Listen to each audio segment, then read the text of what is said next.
Welcome everyone to day 3 of the 2021 EPA Region 9 and 10 Pollution Prevention Roundtable. For those of you that are just joining us for the first time today, welcome. The name and theme for this year is P2West Inspiration, Innovation, and Implementation.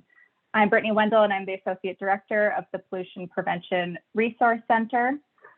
Here's the event agenda for today. So we're on the green column and we have a series of sessions on P2 and small businesses.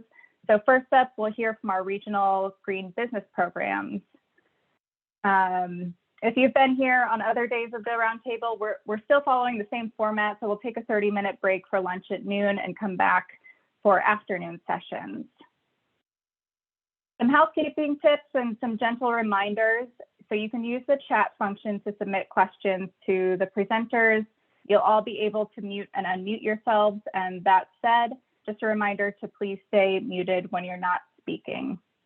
And we're using the same link every day, so it should be easy to find us again tomorrow. We'll be recording all presentations and they will be available soon. And the last note is that after the event, you'll be asked to take a quick survey. So please just take a few moments to share your feedback. And with that, I will hand it off to Stephanie Thomas for our Green Business Program session. Thank you, Brittany, and good morning, everyone. I am Stephanie Thomas with Cascadia Consulting Group, and I have so enjoyed all of the interesting and informative content presented during last week's sessions, and I know all of you have as well. And of course, I am biased, but I'm particularly excited about today's panel. So our goal with the Green Business Program session today is really to help show you how integrated green business recognition and technical assistance programs can help all of us achieve pollution prevention goals with a focus on this kind of small and medium business community.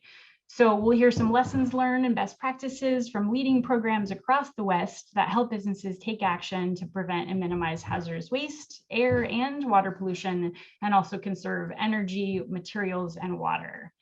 So we are super excited about our fantastic speaker lineup.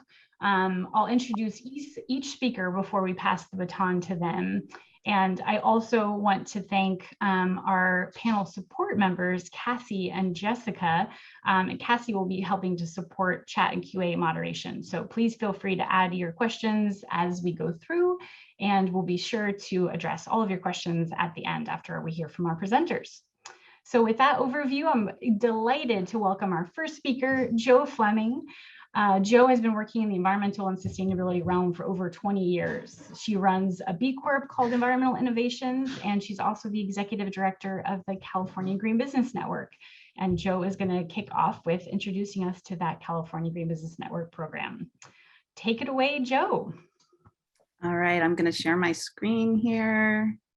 Bear with me just a moment.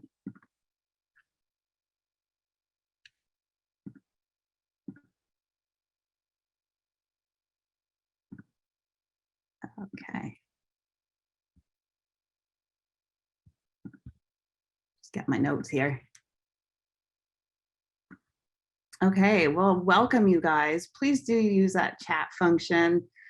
I love having it be an engaging presentation. If you're thinking about running green business programs or you have green business adjacent work that you're doing, please use the chat function, and we've got great moderators for that. So I'm just going to get started with a quick overview of not just green business, but any kind of, business incentive programs. But first, I want to just encourage everyone here, where you spend and store your money really matters. This is how we can drive the world we want to see. So purchase local and green, look for the green business certification label, bank local, credit unions, even like Bank of the West is saying that they're divesting. So, make sure you're looking into where you store your money, invest in the future you want to see, just be the future you want to see, and use trusted third parties for that. So how do you know you're using a trusted third party, right? That's the question. There's a lot of greenwashing out there, and there's no shortage of respected and independent and kind of verified standards for products, services, businesses, institutions that they use to demonstrate that they're greener than their competition, right? Some of these goals, are more geared towards larger businesses. Some of these programs are very expensive, kind of elitist, I'd say. And some of them are not paying attention to equity. They might even be considered racist because of their inattention to equity. So for our program, the California Green Business Network, we really focus on the smaller guys, the smaller businesses, micro businesses, high equity focus. So we're trying to get those hard to reach businesses, and we're trying to have a really prescriptive program. There are a lot of greenwashed, unverified, you pay a fee, you self-certify yourself, and lo and behold, you get like a sticker to put on your shop window in the mail.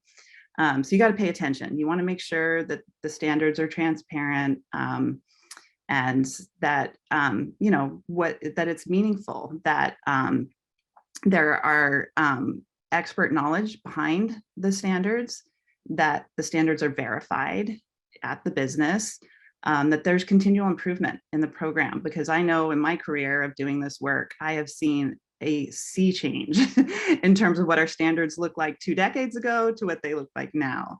And you also want to make sure there's an expiration date on that certification, that there's continual improvement at that business as well. The FTC is kind of cracking down on some of this stuff now, some of the greenwashing, which is great, but not enough, in my opinion. So we as consumers need to just be wary. So there's also subtleties of greenwashing here, and I won't get into them, but just suffice to say that there's a lot of pledges and commitments that are way out at a long date out in the future, and there's no accountability for whether a business meets that or not. So our program also tries to be very prescriptive. If you read our measures, it's actually do this so this happens. They're very prescriptive and very action oriented, not so much pledges. So there's a lot of reputable certifications out there, and I know I don't have to go over them with this audience. I know you guys know a lot of them and already have a good sense of what they are.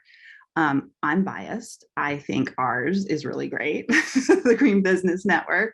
I've been part of a national Green Business Engagement National Network, which Cassie, who's our moderator on the chat, runs. And I've learned so much from this group of people that are running green business programs all throughout the country. There's no right way to do it, but there's some uniformities that we've all found and discovered that make our programs robust.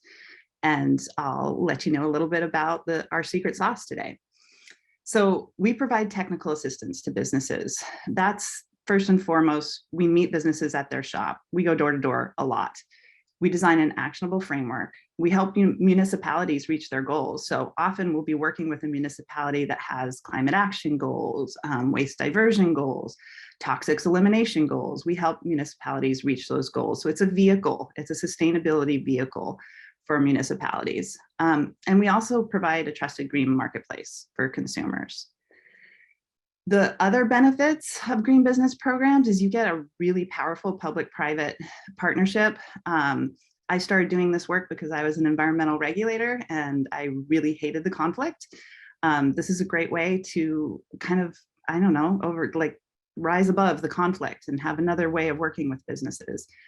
It does promote a lot of business sustainability, and it also builds resilient communities more and more, especially during the pandemic. We're realizing that we can help businesses with their resiliency and in turn, the community at large. The other benefit is, often when we start a new program in California, I'm surprised to realize that it's the first time that you have gotten multimedia, various different agencies, special districts, whomever it might happen to be, you've gotten them in the room at the first time, and they're just starting to realize who each other are and what potential partnerships they can form beyond green business. So just getting all these stakeholders together is really beneficial beyond the green business program. We also, if you're a California municipality, if you represent a municipality or even a nonprofit and you're interested in starting a green business program in your region, We have funding and resources to help you do it. We will assign you a mentor, we'll give you support and training. So please reach out to me if you are in California, and we'll get you started with the Green Business Program. And the other thing about our programs is we do make sure that we check compliance on our businesses. So compliance is a bare minimum, as well as meeting our checklists, which are above compliance. Key point there. So here's kind of where we're at. We have 42 green business programs up and down the state, about 4,200 certified businesses, 32 different business sectors. So our checklists are specific to a business sector.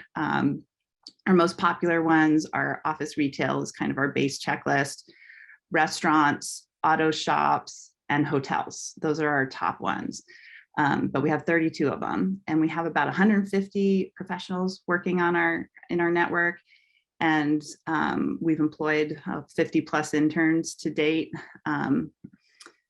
And we measure what we do. So we have an online platform, a web-based platform called Biz Tracker, which the state of California and the US EPA Region 9 have been kind enough to support, and also the federal US EPA through the 9 grant. And we allow other states to use it as a result. And this tracking system allows us to track businesses through the program. Businesses can track themselves as well, but more importantly, what it does is it collects environmental outcomes. So metrics, data. And one small business swapping out a toilet is no big deal, but when you get thousands of them doing it, then you suddenly have 301 million gallons of water saved. So it adds up, and it's meaningful, and it gets politicians and funders to pay attention. So that's why it's important to track these things. And I mentioned that we have other states using Green Biz Tracker, and that we're connected nationwide through the Green Business Engagement National Network. You're going to hear from some other programs that we work with in Nevada and Oregon and Washington. And again, we have learned so much from these other folks, from collaborating with them. So for those who aren't aware of green business programs, just quick flavor of what it does. These are some of the types of things that green businesses, some of the changes that they make that are kind of uniform to all of them. They reduce their water use, they conserve energy, they commute sustainably, they prevent pollution, which is what we're here to talk about today. We often swap out their cleaners for EPA Safer Choice or Green Seal cleaners. We eliminate waste. A big thing is organics recycling now in California. And then we also ask them to patronize each other's services and to recommend other businesses for our program. It's usually about a 12-week process. We try to shorten that time frame, because if it goes above that, you're kind of spinning out a little bit and forgetting where the business is at. But the business enrolls, registers, coordinator does an initial walkthrough of that business and gives them a consultation, and they kind of take a lengthy checklist and narrow it down to just what they need to work on, because they might already be doing quite a bit. And then if necessary or if available, they'll get utilities and water districts to visit that business and provide rebates, whatever is available. And then the business implements the measures they need to do. There's a final site visit and verification, and then there's certification and promotion of that business. So that's kind of how it works. We obviously had to shift a lot during the pandemic. We've gotten really good at virtual verifications and asking for documentation. And we've kind of agreed as a group what that looks like. And some of it we might keep moving forward. We've discovered some efficiencies there. This is kind of what the checklist looks like online for, let's see, this is the business view, and when they're going through the program. So, you can see all of our, we call them audit groups, but to the business, we don't mention the word audit typically. So there's energy, pollution prevention, solid waste, transportation, wastewater, water, and community. And community and transportation are two of our newest ones. So I mentioned that equity is a huge focus for us. I don't know, maybe you guys can chime in on the chat in terms of whether you're doing any work in terms of equity and your sustainability, pollution prevention offerings. But we've started working with a lot of community-based orgs. We realized that it's not enough for us just to say we want to attract businesses owned by BIPOCs or persons of color, we have to like really do the heavy lift. We can't just expect them to come to us.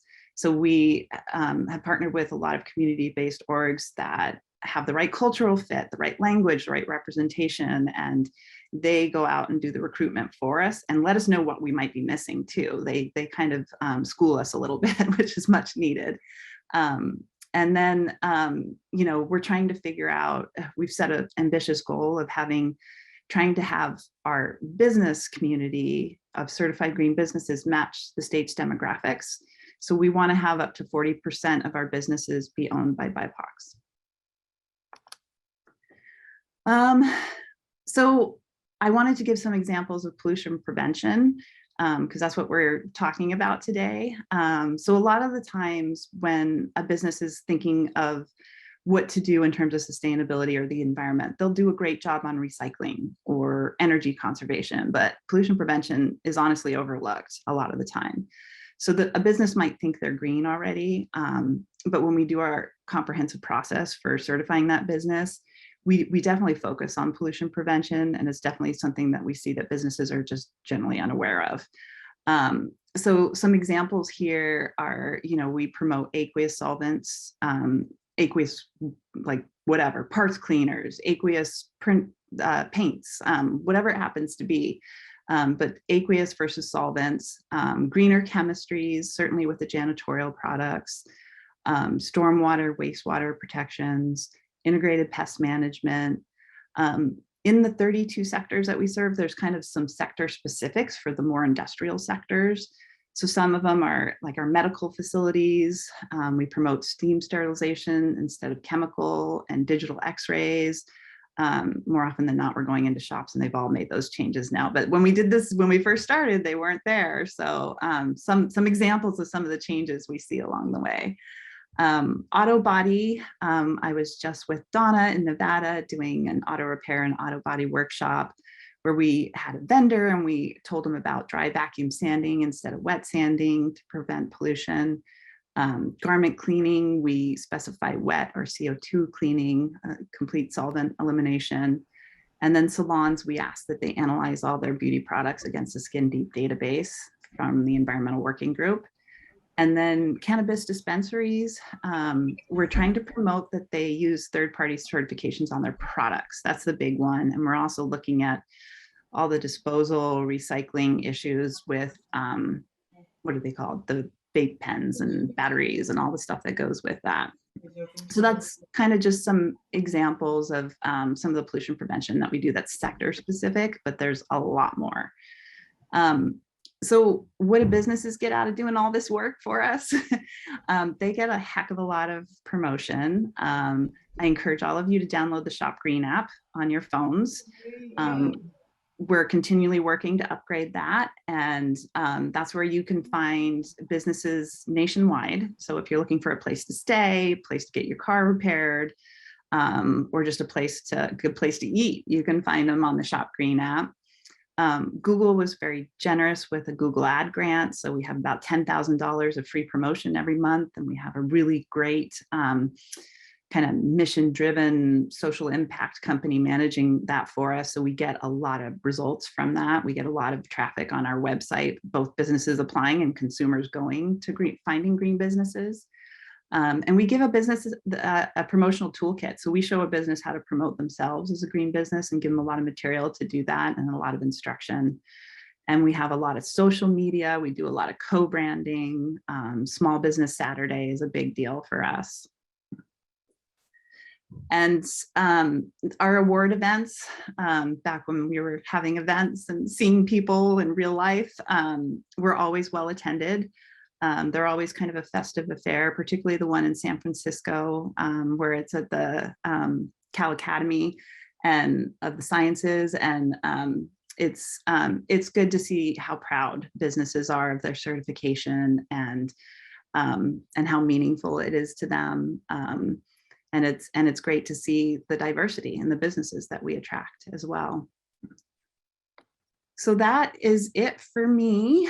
I'm happy to accept any questions after the rest of the speakers go, but I'm looking forward to hearing my colleagues speak as well. So I'll hand it back to you, Stephanie. Thank you so much, Joe. It's such a great program, such valuable information, and I really do particularly appreciate the growing focus on equity and inclusion of both the California Green Business Program and our broader network of green business programs. All right, I'm excited to introduce our next speaker, Brittany Wendell. Brittany, who really needs no introduction because I think we all are very familiar with her work at this point. But Brittany is an associate director for the PPRC. She manages the Oregon statewide Ecobiz certification program and also facilitates quarterly pollution prevention outreach team meetings with both members from state and local jurisdictions. And we're excited to hear from her this morning. Take it away, Brittany. Thank you, Stephanie. And thank you to Joe, too, for setting the stage for all of us and the great work that you're doing in California. So I'm just going to give a very quick overview of our certification program in Oregon and some of the P2 opportunities that exist within our green business program. There we go. So Ecobiz is a free and voluntary certification focused on multimedia pollution prevention, so across air, water, and land. And the certification is currently available to Oregon businesses in the automotive sector. So that includes automotive repair, body shops, dealerships, car washes, as well as public agency fleets. And we also offer the certification to landscapers. And our certification is verified and supported by the Oregon Department of Environmental Quality, our state agency, as well as the local water authority where the business is located. So both parties need to be present to verify certification. And Ecobiz is the only green business certification in Oregon that's backed directly by the state. The program was developed and is administered by the Pollution Prevention Outreach Team. And you can see all of the P2O member organizations here. So this team is a cooperative working group that is made.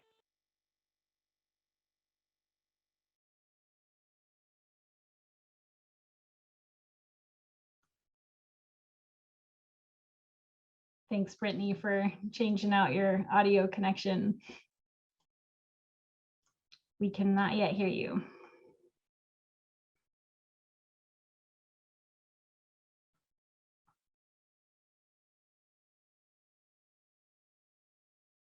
What a group of partners on this project. It's a good slide to hang out on. Sorry about that. My phone just hung up on me. Nice. So here I am. I'm back. Sorry about that. Anyway, so here are our P2O members. It's a cooperative working group of pollution prevention experts from all throughout Oregon, mostly centered around the Portland metro. So these are all of the groups and agencies that put time and effort into making the program happen. And just a quick bit of Ecobiz history. So our P2O team was formed back in 1993 when people from different agencies and media backgrounds saw the need to coordinate messaging across media. So, you know, in instances where businesses had issues pertaining to both water quality and air quality, an air quality staff person would then be able to point them in the right direction for their water quality issues. In 1998, the Ecobiz program was born from this need as a coordinated effort and project. And then our first automotive business was certified in 1999. 2007, our first landscaping business was certified. And in 2010, PPRC took over implementation and management of the program. And over the lifetime of the program, we've engaged nearly 2,000 businesses in the state. And today we're getting close to around 200 businesses certified across the state, but we don't necessarily use certification numbers as our measure of success, since most of our partners are MS4 permittees, and they report on and are interested in any P2 improvements made at businesses. So what does our process look like? similar to the California Green Business Program, you know, in order to become certified, businesses start off with an initial site visit where we complete the checklist together and walk the site. After the site visit, we put together a recommendations report for the businesses and work with them to adopt the recommendations outlined in the report. So essentially, we become a free consultant or an extension of the business to help them complete some of these tasks. And then the last step is the final certification visit with PPRC, Oregon DEQ, and the local water authority. And certifications are good for 3 years initially, and then businesses must get recertified every 5 years after that. So I'm going to get into our checklist and highlight some of our standards, but if you're interested, the checklists are publicly available on the Ecobiz website, and we have our auto checklist in English and in Spanish. So we have an online backend database where we keep track of all of our interactions, our checklist responses, materials delivered, and our checklists really are what help standardize the certification process and measure the progress of each location. So we have 3 question categories. We have our legal compliance requirements, we have the program requirements, and then we have elective requirements. And our auto checklist has 13 different sections with around 85 questions. You know, we have sections on hazardous waste, product storage, spill prevention, air quality for spray operations. So much of our checklists are really centered and focused on sector-specific P2. And parts of our checklist and program standards are taken from the no exposure certification, which, you know, is typically applicable to larger industrial facilities. So not necessarily auto shops and landscapers, but the NEC provides a good guideline for BMPs for these smaller businesses that we work with. And so here's just a quick snapshot of some of the metrics that we report on. So we can report on, you know, how many gallons of hazardous material were prevented from release, how many gallons of wash water were diverted by changing washing practices, you know, gallons of hazardous material reduced through substitutions, and so on. And I just want to highlight some of the audiences that we're targeting, some of our targeted locations. So obviously, you know, businesses that are seeking or open to receiving assistance, same with agencies that are seeking assistance or would like some form of recognition, but also businesses that are currently advertising that they are eco-friendly. Sometimes these businesses are shoo-ins for the Ecobiz program, and sometimes they are just as far from certification as businesses who don't think much about the environment. And, you know, this is because eco-friendly or eco-minded does not always translate to P2-minded. So we've seen businesses that have, like, you know, recycling bins all throughout their facilities, and they have solar panels, but they're also washing vehicles to the storm system, or they're storing antifreeze next to the storm drain. So these can be some of the best opportunities for growth and improvement when business leaders and business models are centered on the environment, but they're missing a huge component of P2. And we've found that businesses are motivated by several different factors. Businesses are motivated by taking a proactive approach instead of a reactive approach to environmental protection and spill prevention. They're also obviously eager to be recognized and be promoted on another platform, another website for free. And many of our businesses are also proud to share with their customer base that they're certified eco-friendly, especially that they have been certified by the state, by Oregon DEQ. And often many of them are nervous to invite DEQ in for the final certification and are pleasantly surprised with how approachable and friendly DEQ is. So this aspect of our program really helps change business perceptions of DEQ from the big bad wolf to more of a partner and a resource. So that's a super high level overview of the Ecobiz program. If you have any follow-up questions, feel free to chat or email me. I'm happy to answer them at the end of our session. So thank you. Thank you so much, Brittany, for sharing the background and updates from Ecobiz, another really valuable program. And I think it's really helpful to hear from a mix of programs that focus more exclusively on sort of P2 priority sectors versus those that have a larger sector range. And also appreciate that you touched on the kind of the benefits of an integrated green business program where you can bring P2 actions to businesses that see themselves as sustainability leaders in other areas, but might not be focusing on P2. All right, next up, I'm very excited to introduce our next speaker, my fantastic colleague, Christy Chow. Christy is a project coordinator and business outreach specialist at Cascadia Consulting Group and is a core member of the program administration team for the Washington statewide Envirostars Green Business Program.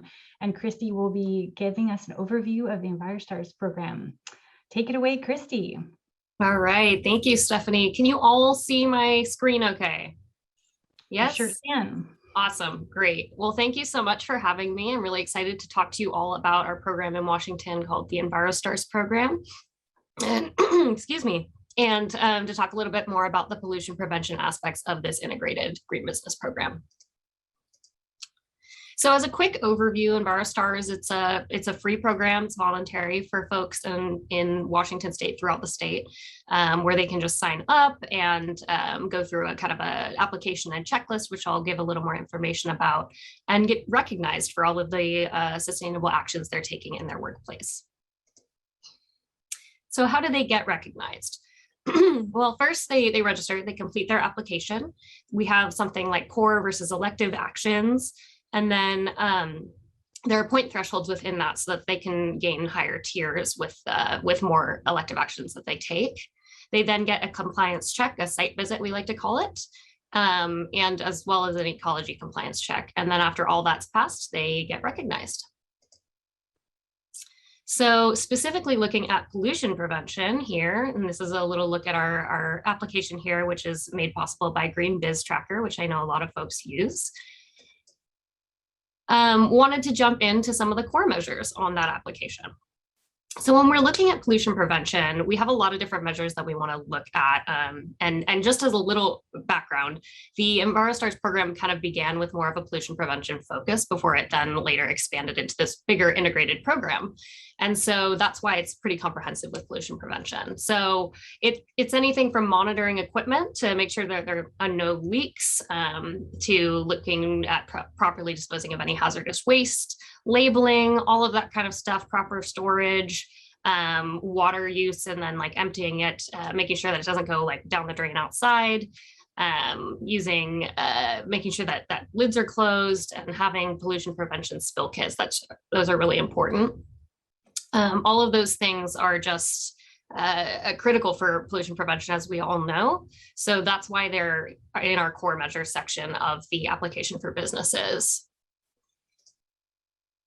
We do also have elective measures, which I know was talked about with the other programs. And these are things, again, that businesses can do to kind of really like enhance their application, and then also to achieve those higher tiers that we talked about, right? So yeah, incorporating low impact development principles and outdoor designs, using integrated pest management, electric vehicles, things like that, and then labeling all stormwater drains with no dumping. So those are just some examples of elective measures. With P2 specifically, I would say there are barriers. And I'd say that this is the section of our application that we encounter the most barriers. Because with an integrated green business program, while there are a ton of benefits, like Stephanie mentioned kind of in the introduction, there are folks who are really, really sustainable in certain areas, right? A lot of folks are really great with solid waste, you know, that they are champions when it comes to recycling and making sure that everything is in the right bin and all of that. But when it comes to pollution prevention, there can be a lot more confusion. Specifically, these are some of the barriers that we've identified. Confusion over terminology. I think a lot of people don't really understand what the term hazardous waste means. Secondary containment, what is a spill kit, right? What's a spill plan? So those are certainly some barriers there. There's also a general kind of lack of awareness, interestingly, about resources such as EPA safer choice alternatives. And I say interestingly, but realistically, I think all of us here, this is our bubble, right? So we know all about these things, but it's true that businesses just aren't very aware of a lot of these things, and that there are alternatives that are better. And then confusion about how to obtain spill kits or create spill plans, which are obviously critical when it comes to having those in place for the business if there's a spill. We try and help as best we can to remove these barriers so that we can make sure that the business not only is able to be recognized, but just in general, so that the business can operate as sustainably as possible, and we can protect our greater environment and community. So specifically speaking to some of those barriers I just spoke of before, we try and make sure that pollution prevention and hazardous waste teams that we have that will go and not only do the on-site verification visits, but also help with the application, can clearly define those technical terms for businesses, and not only define them, but provide concrete examples of what those things are, whether that be showing a video of how to use a spill kit or what a spill kit is, or just, examples of what is hazardous waste. And what's really helpful, we find too, is that when our teams are going and doing the on-site visits, if they're able to actually find examples within the business itself and be able to point out, this is an example of what would be hazardous waste. And sometimes there are businesses that are like, I had no idea that there was hazardous waste, that I was dealing with, or that this was so toxic. So that's really, really helpful to be able to point out and just give the business a very, very concrete example and a visual of what they can improve within their own space.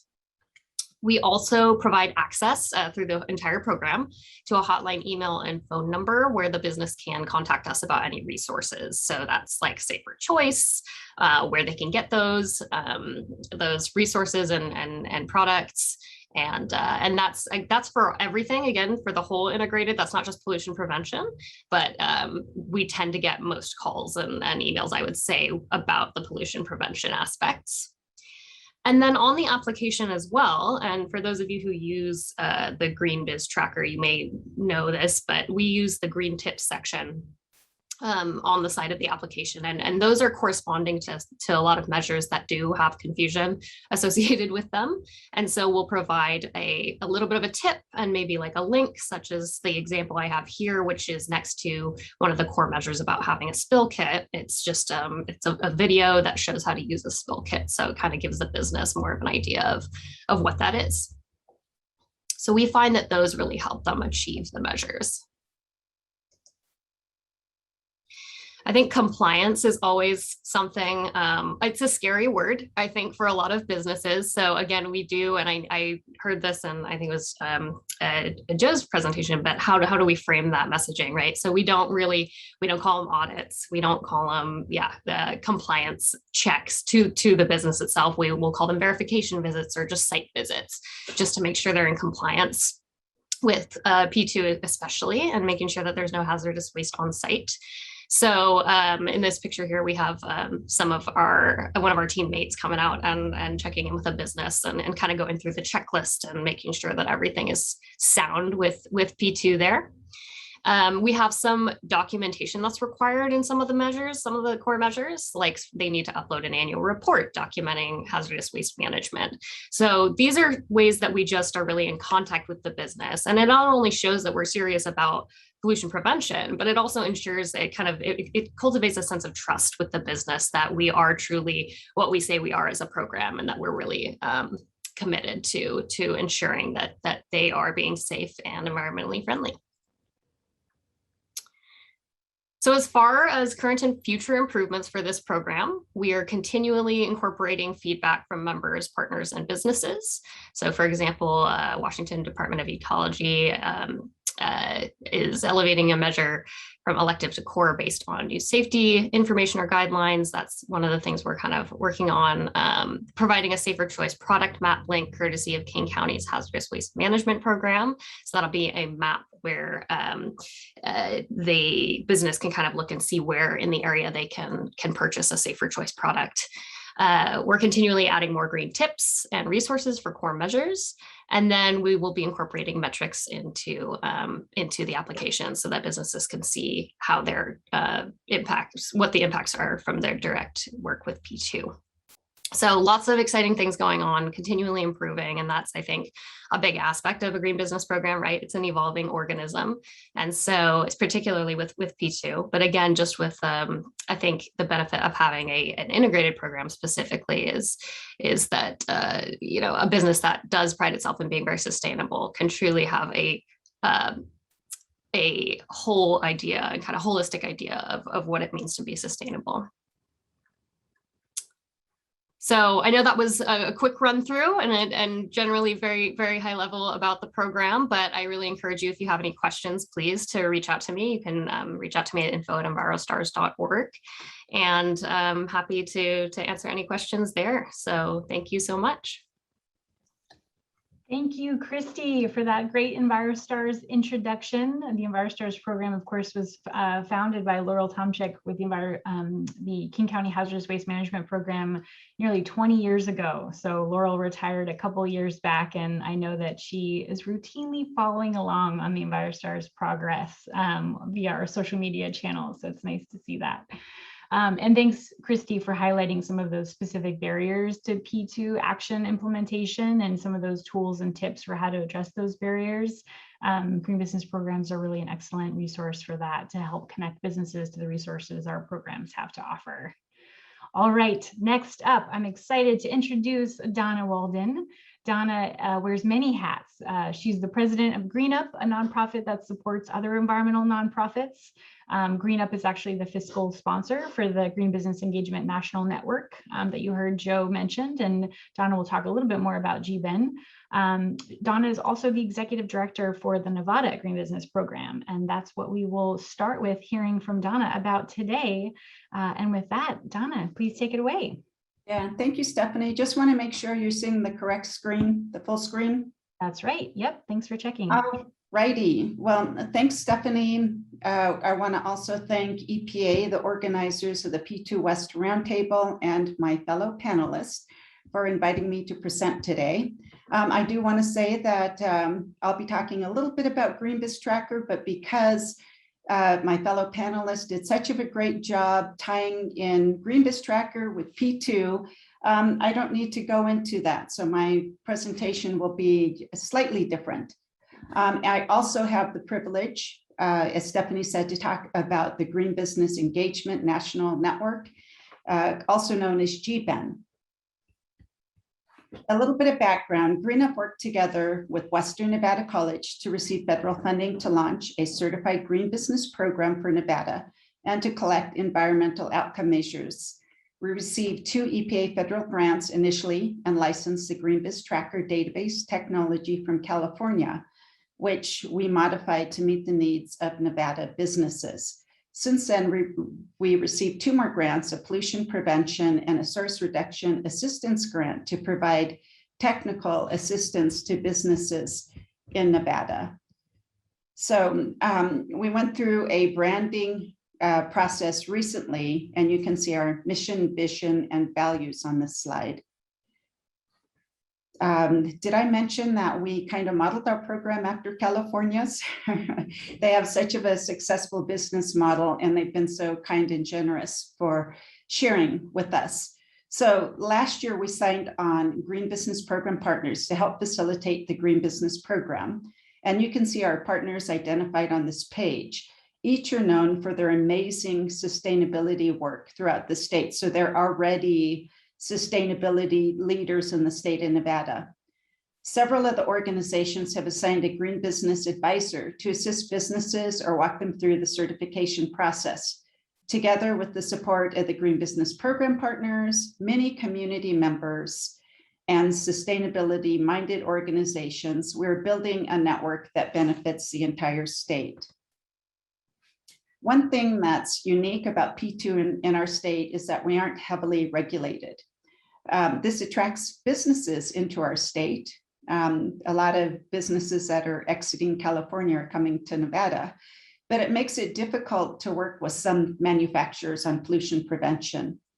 A good thing is that because our state is relatively small, we have easier access to our politicians, and it's not uncommon to meet with them and see them at local business functions.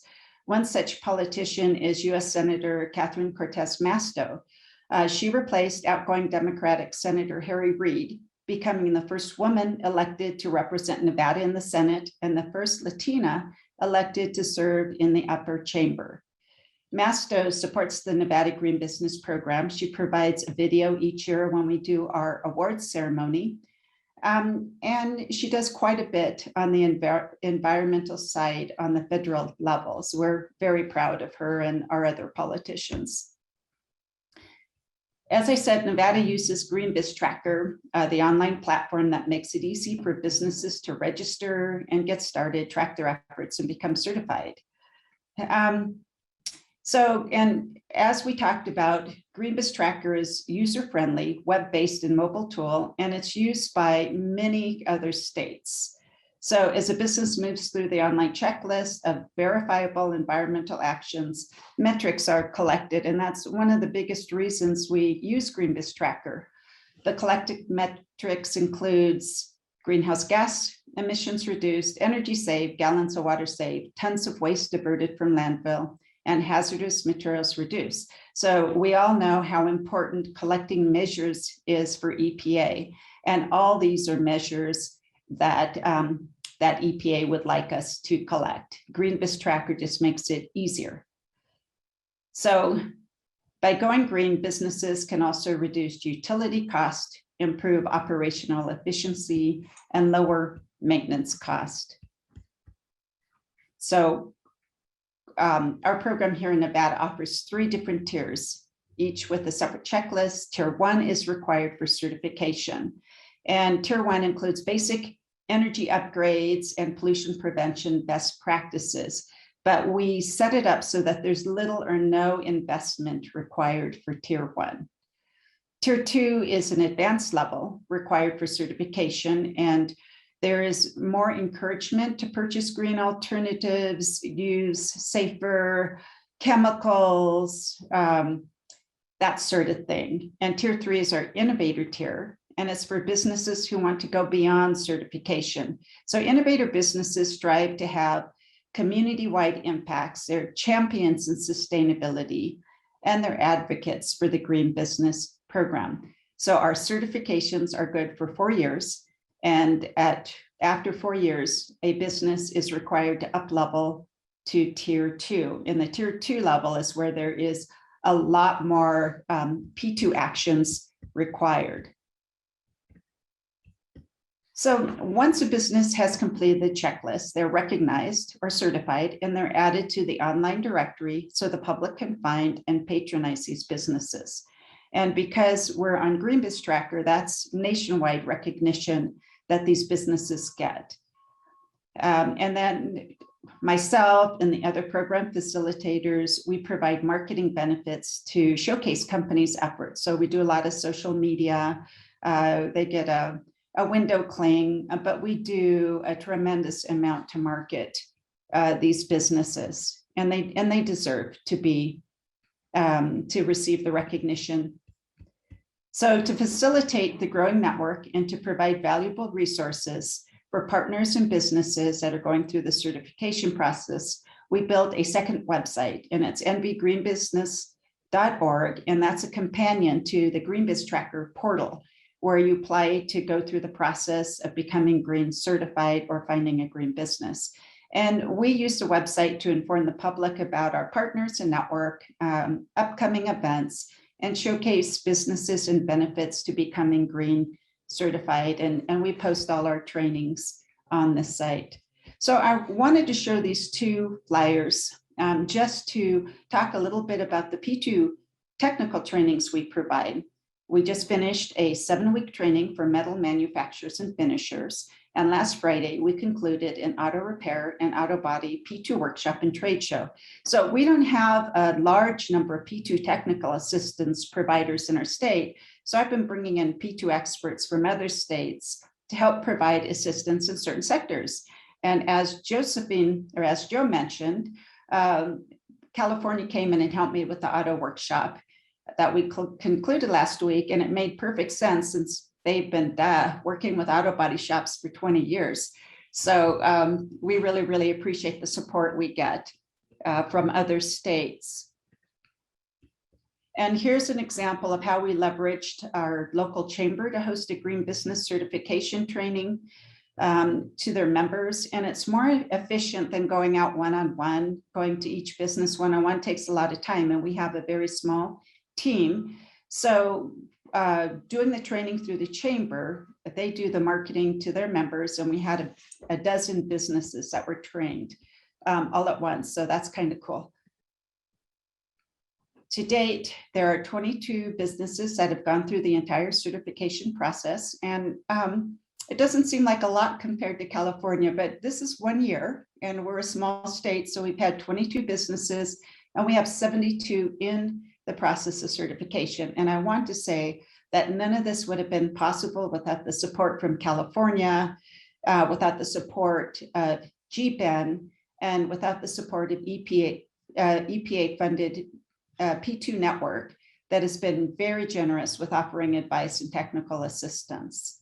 So businesses that engage in sustainable or green practices will help Nevada transition to a thriving, sustainable economy that ensures a healthy Nevada for generations to come. And that's what we want as states, after all. So now I get the privilege of talking about the Green Business Engagement National Network, also known as GBEN. GBEN has been in existence since 2013, and the organization's mission is to help facilitate sharing and relationship building among green or sustainable business engagement programs in order to advance the national interest of such locally focused approaches and spread effective practices. So practically, we share best practices. At the moment, GBEN is run by a network of volunteers that are themselves running green business programs. Our consortium supports over 25 unique local, statewide, and national green business programs from across the United States. We achieve our mission in a variety of ways. We have monthly member meetings led by Cassie Carroll, who's our de facto executive director, where we share successes and challenges facing green business programs, such as continued funding, we all deal with that, how to market our various green business programs, and challenges that emerge that affect our programs. For example, during COVID pandemic, it was necessary for many programs to pivot to best serve their business communities. And collectively, we all needed to address the COVID resulting emergence of home-based businesses. We also address proper measurement of environmental outcomes, and that's always a topic of interest. And we are working today to explore national collaborative opportunities, such as working with EPA on their Safer Choice initiative and other collaborations. There we go. So we just recently finished a summit funded by Green Up and Western Nevada College. We were able to have the 2021 summit, and that's after having to reschedule twice thanks to our friend COVID. We held both a virtual summit September 8th through 10th and an in-person summit in Longmont, Colorado on September 23rd and 24th. So during the virtual summit, we had nationally renowned keynote speakers, followed by panels where we discussed topics such as equity and sustainable business programs, engaging businesses in sustainable programming, and environmental data collection and management. The virtual summit attendees left the event with new ideas and opportunities for their programs, as well as new relationships across the country. Now, my personal favorite is the in-person summit in Longmont. The in-person gathering focused on professional development topics such as organizational agility, topics that focused on program growth, such as metrics development and funding.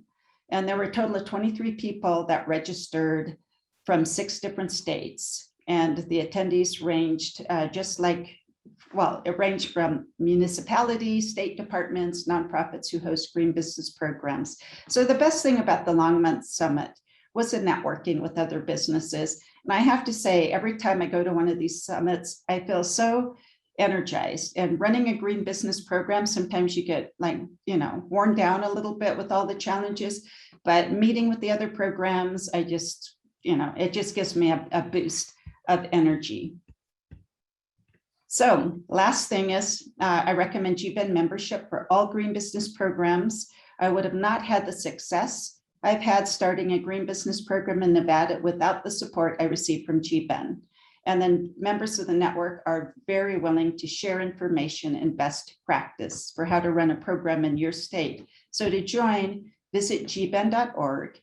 And this is a great opportunity to learn from green and sustainable green business programs across the country. And I want to thank you very much for listening. I'll answer your questions during our Q&A.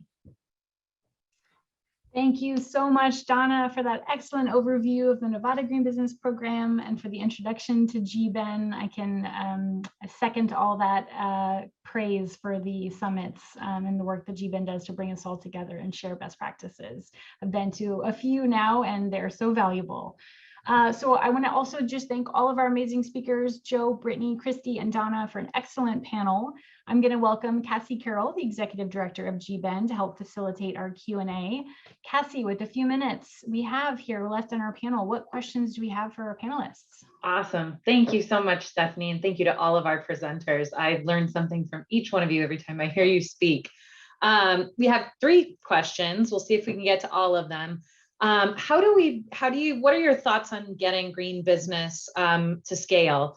So can this model scale beyond 1% of a business sector in a state? There are 35,000 auto repair shops in California and 68,000 restaurants. How do we help continue to grow our programs and bring them to more businesses and bring it to scale? It's a tough one. Yeah, no, since those were California numbers, I can jump in there. It's a great point. It really is. We did this analysis, gosh, years ago when we were trying to do some big, hairy, audacious goal setting. And when we realized the number of small businesses in California, 3 million, 30 million nationwide, and we realized we wouldn't even be a blip on a chart, in terms of our certified businesses. We realized we needed, and we set a goal of 40,000 businesses, I think by 2050. And that, that date keeps getting closer.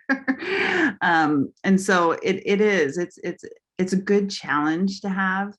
It's weird because I know that what we're doing, we might have 4,200 businesses certified, but we've touched over 10,000. And we created the lower efficiency tier, which is not preaching to the choir, partnering with community-based organizations to attract businesses that are just interested in saving money. We just want resources, free stuff, save money. We get those businesses in.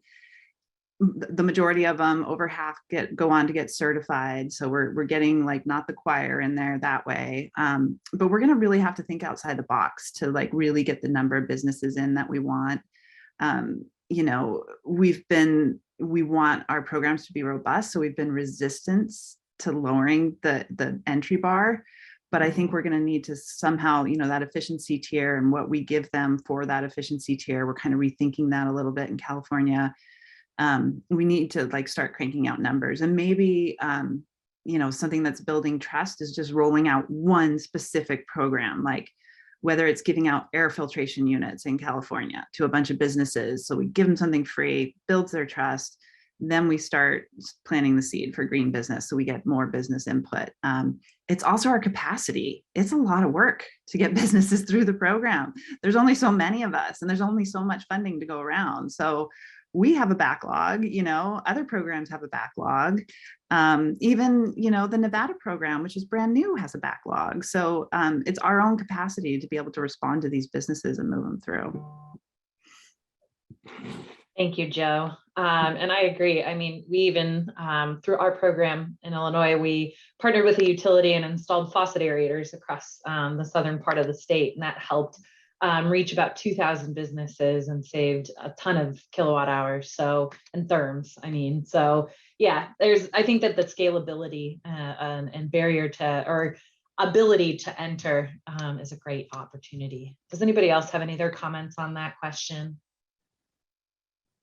All right, I will move to the next question. So if you could comment on some of we're talking about growing our network, what are some of the main motivators for businesses to participate in the programs that you all run?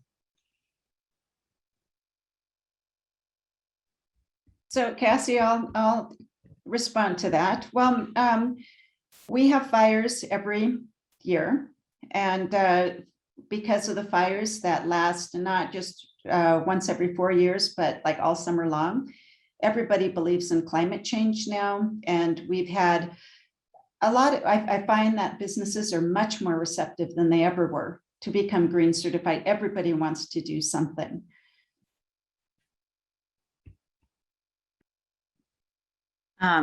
I always joke that our businesses come for the free stuff and they stay for the party. That was what one of our marketing professionals once said when we were kind of telling them about our survey results and everything. So they come for the rebates. We surveyed them before they started the process and after. And so if you survey them before, they say, oh, we wanted the rebate, we wanted the marketing edge, we wanted all this free stuff, the free technical assistance. But if you survey them after, they're like, oh no, we did this because it's the right thing to do. We wanted to be in like an echelon of like-minded businesses that, you know, were thinking along these lines. So so there's that shift that happens, but you have to have the free stuff to get them in there. Awesome. Well, thank you everyone. Again, our speakers, thanks Cassie for those questions. I want to keep us on schedule here. And I just wanted to appreciate everyone who attended our Green Business Program session today and our speakers again. And next up, we're excited to hear from the Foodware Aware Program, a sustainable food service packaging program in San Mateo County. All right, excited for this next session, and thank you all again.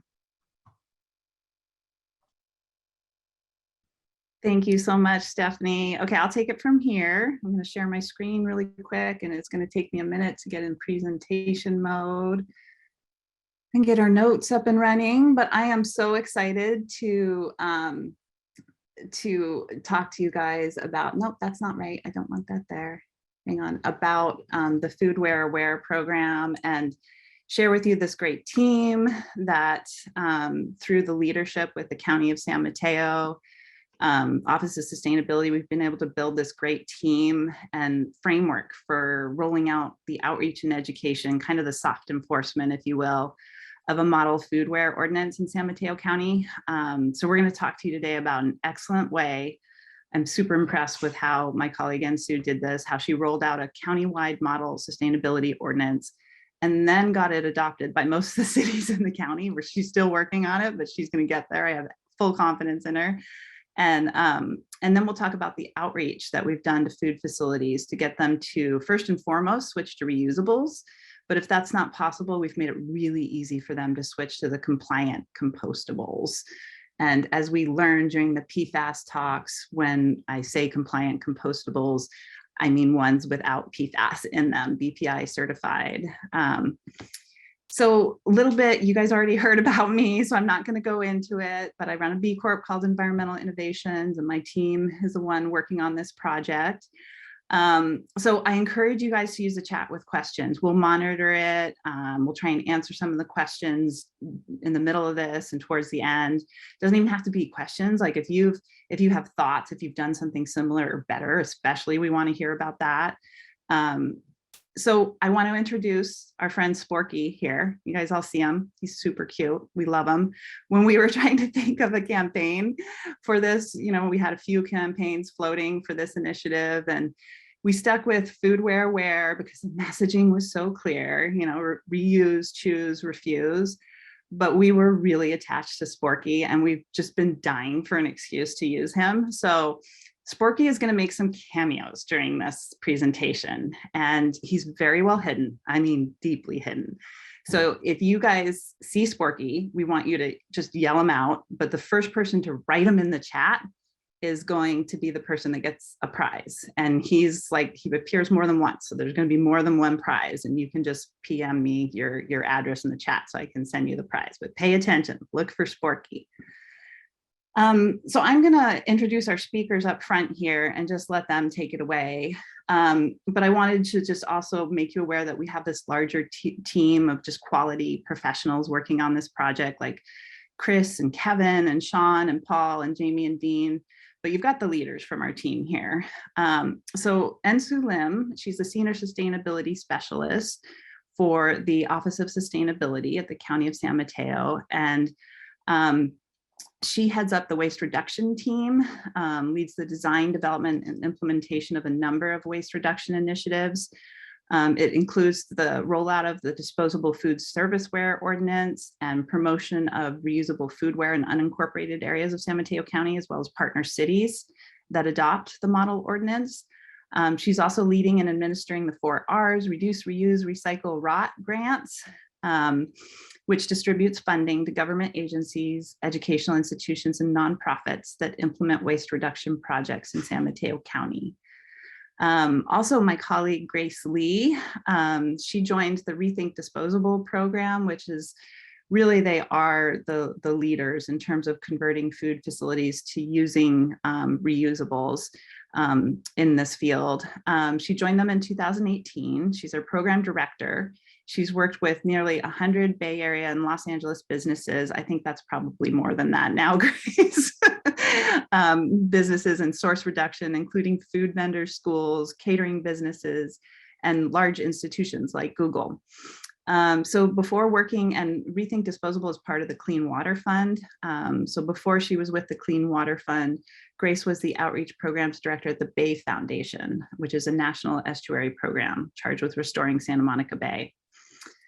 And Lawrence from my team, he's our senior consultant for environmental innovations. He currently directs the San Mateo County and Alameda County Green Business Programs, and he's the Foodware Aware Project Manager. He has a master's in environmental management from Yale University and over 20 years of experience working with sustainability certification programs. He was the leader in developing a small certification you might have heard of, FSC. Also, one of his big jobs recently was doing the Salmon Safe certification program for watershed-friendly land use practices in the Pacific Northwest. And he's managed several other market-based sustainability initiatives in agriculture, biofuels, textiles, furniture, and green building. So with that, I am going to hand it off to Ensu to kick us off. Great, thanks, Jo.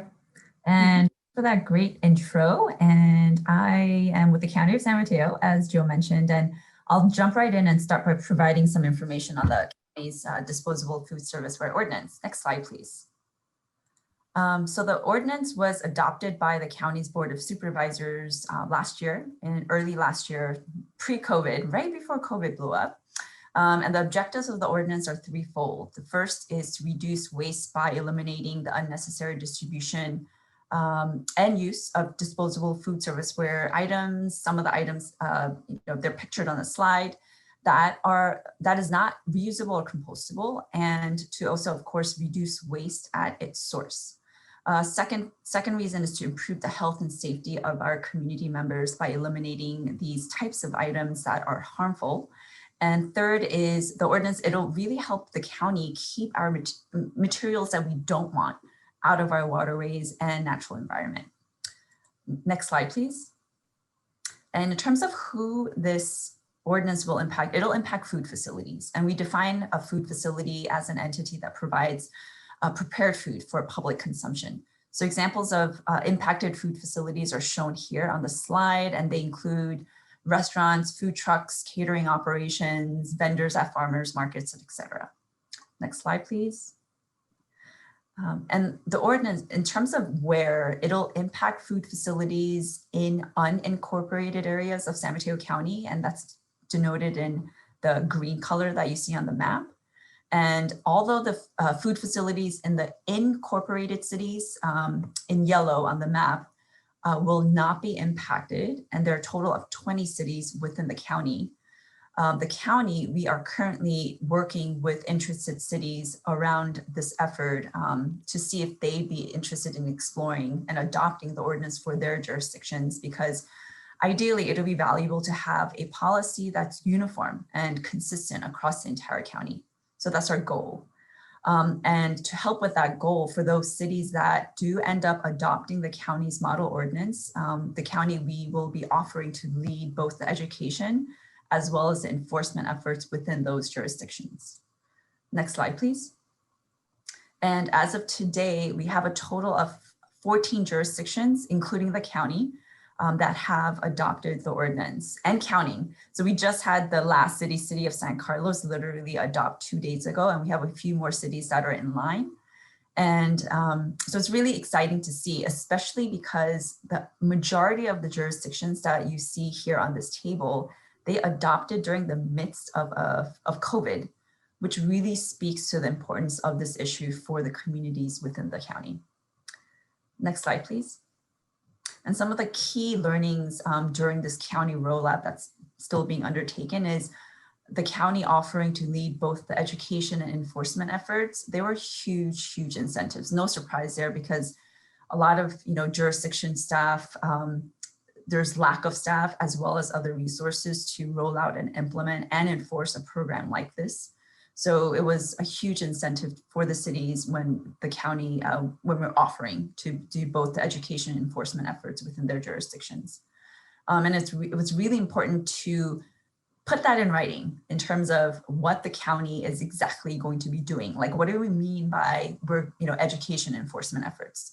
So we made sure to lay that clearly in an MOU that needs to be signed by both parties, the county and the city, once the city adopts. And of course, making it easy for the city staff as much as possible. So developing and sharing all the resources. If my team develops something that might be useful for the cities, and it could be a staff report, some kind of outreach collateral. If we do PowerPoints, sharing that PowerPoint with the talking notes, being present and supporting city staff during city council meetings, during adoption. So all of that has been tremendously useful I think, for the city staff. Because they feel like they're not there on their own. And of course, constant updates to our city partners and keeping our doors open for open communication has also been very critical. Next slide, please. And going into some of the details of what this ordinance is about. So big picture, we're really trying to get away from plastic foodware. So all the items that you see on the left side, including compostable plastic, we're getting away from that and more towards what's on the right side, which is mostly compostable natural fiber. And when we say natural fiber, it could be paper, sugarcane, wheat stalk, etc. And I'm going to stay on this slide for 2 more seconds. Hint, hint, hint, hint. They got it, Ensu. They got it. Okay, let's move on. There were a lot of Sporky call outs. They all direct message me. Ooh, go Sporky. So Ken was the winner on that. Ken, you need to direct chat me your address. Go Ken. Woo. And I'll send you a spork. All right. There's more opportunities, so pay attention. Next slide, please. And can you pull down? I think the top got cut off a little bit. Did it? Oh no, never mind. And so of the items, the fiber-based items, the larger items, so they the larger items that you see on this slide, they have to, in addition to being fiber-based, they also have to have no to limited amounts of harmful fluorinated chemicals, also known as PFAS. I'm sure you guys all have heard of that now. And these PFAS is used to make these types of fiber-based disposable foodware water and grease proof. And so to ensure that these items are indeed, I'm just going to call it free of PFAS, the food facilities, they have to purchase and use select items that are approved by third parties. And so far we have 2 parties that the county is approving. That's Biodegradable Products Institute, BPI, as well as Compost Manufacturing Alliance, CMA. And these approvals will also ensure that these items will break down into reusable compost in a commercial composting facility. Next slide, please. And fortunately, this specific requirement around PFAS in our ordinance, it aligns well with the new state legislation that just that got signed in recently by the governor, AB 1200. And AB 1200 prohibits any person from distributing, selling, or offering for sale in the state any food packaging, and that includes disposable single-use foodware that contains regulated PFAS. So we're hoping that this means that in the near future, majority of the single-use foodware that's available to our food facilities, not just in the county, but throughout the entire state, will be, have no to limited amounts of PFAS. Next slide, please. And the county also, in our ordinance, we also regulate how these single-use accessories like straws, utensils, condiment packets, and napkins, and et cetera, are distributed to food facilities. Under the current ordinance, these accessories, they can only be distributed upon request by the consumer at a dispenser or at a self-service station or kiosk. It can be offered by food facilities, and these items cannot be bundled. So no more packaging of all these things together. Next slide, please. But another legislation that got signed into law recently, AB 1276, put kind of an interesting twist on things. And many of the state requirements in AB 1276, they seem to align with the county's ordinance, which is great. And they are denoted in the green text here on the slide. But there are a couple of requirements that don't align, and they're denoted in red. And specifically, it seems like AB 1276 isn't allowing these accessories to be available like in buckets or open containers at self-service stations. And accessories can be offered, but only at drive-thrus and public airports. So the county, we're in the process of figuring out what our next steps are, which will most likely involve amending our ordinance to iron out these kinks so that all the provisions align with the state's requirements. And I think that's it, Joe. Yep. Now we're on to Lawrence. Lawrence, go ahead and take it away. Great. Hi, everyone. It's great to be with you here today. So I'm just going to jump right in.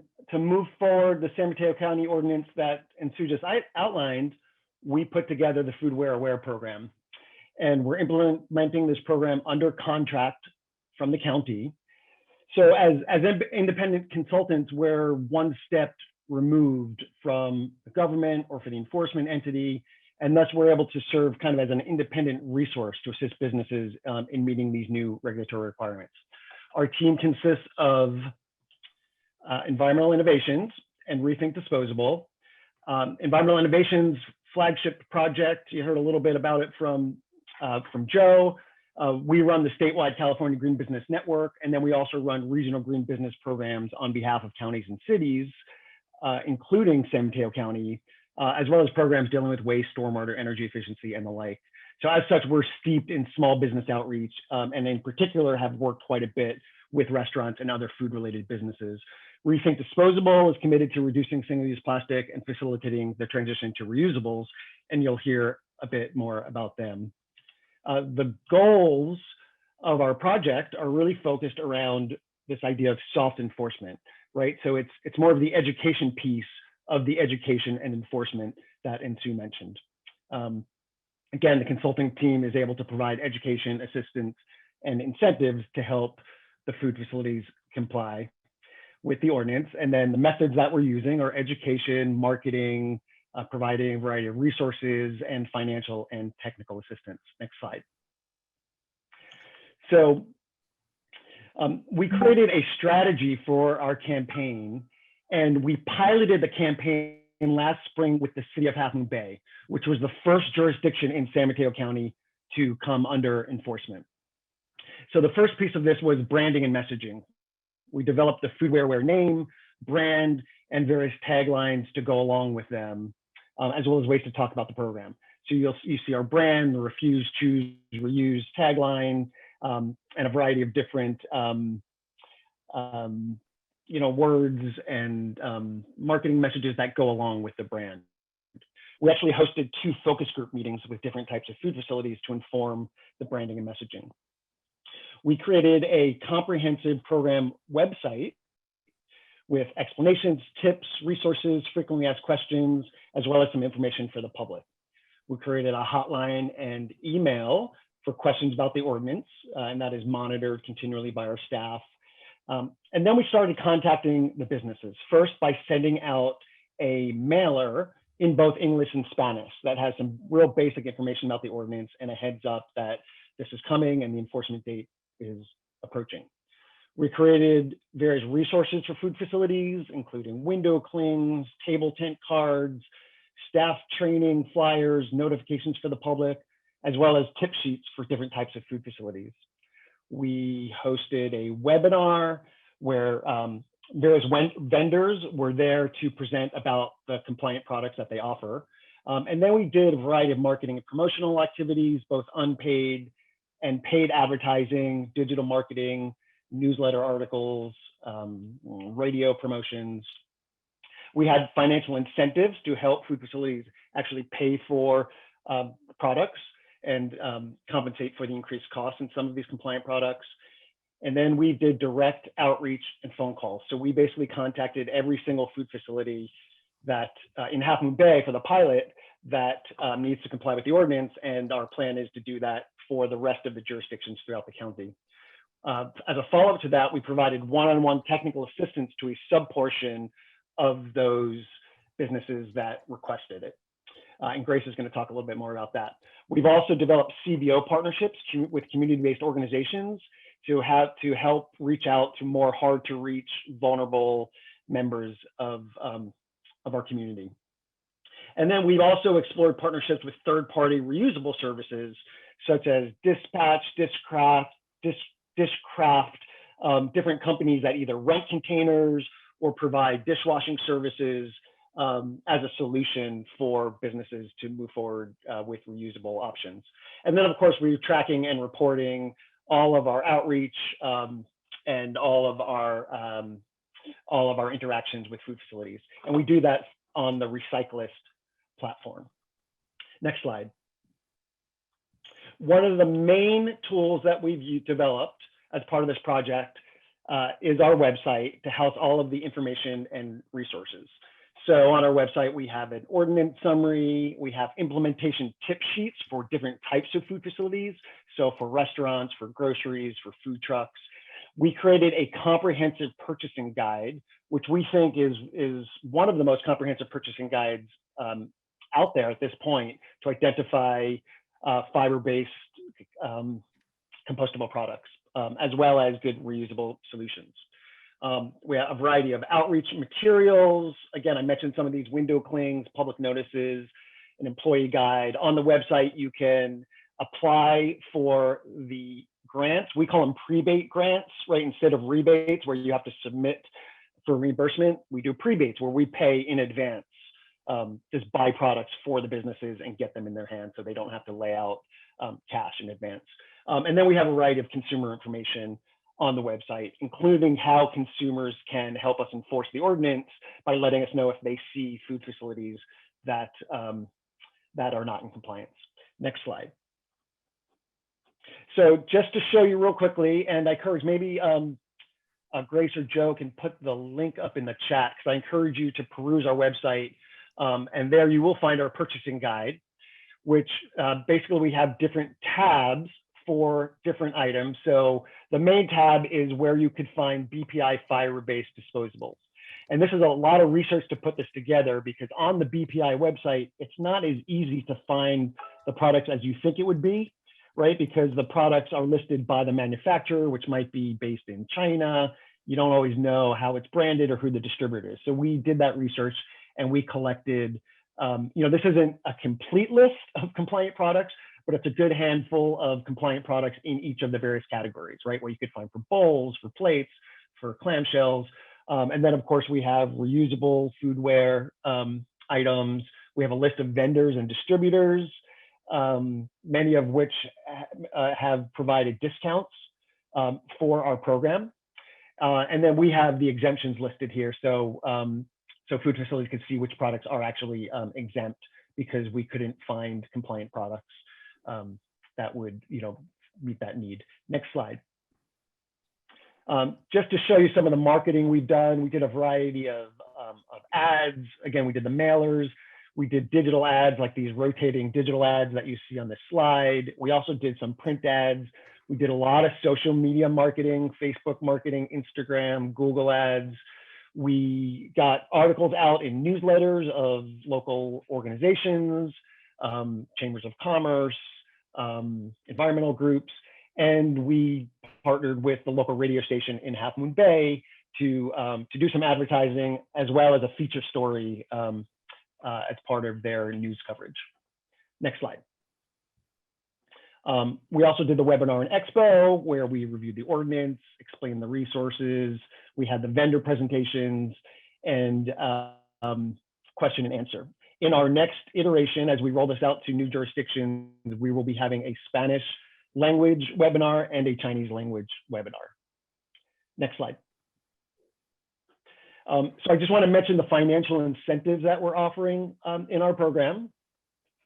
And, but we do have a special surprise, it looks like. We got it. It's just cracking me up. I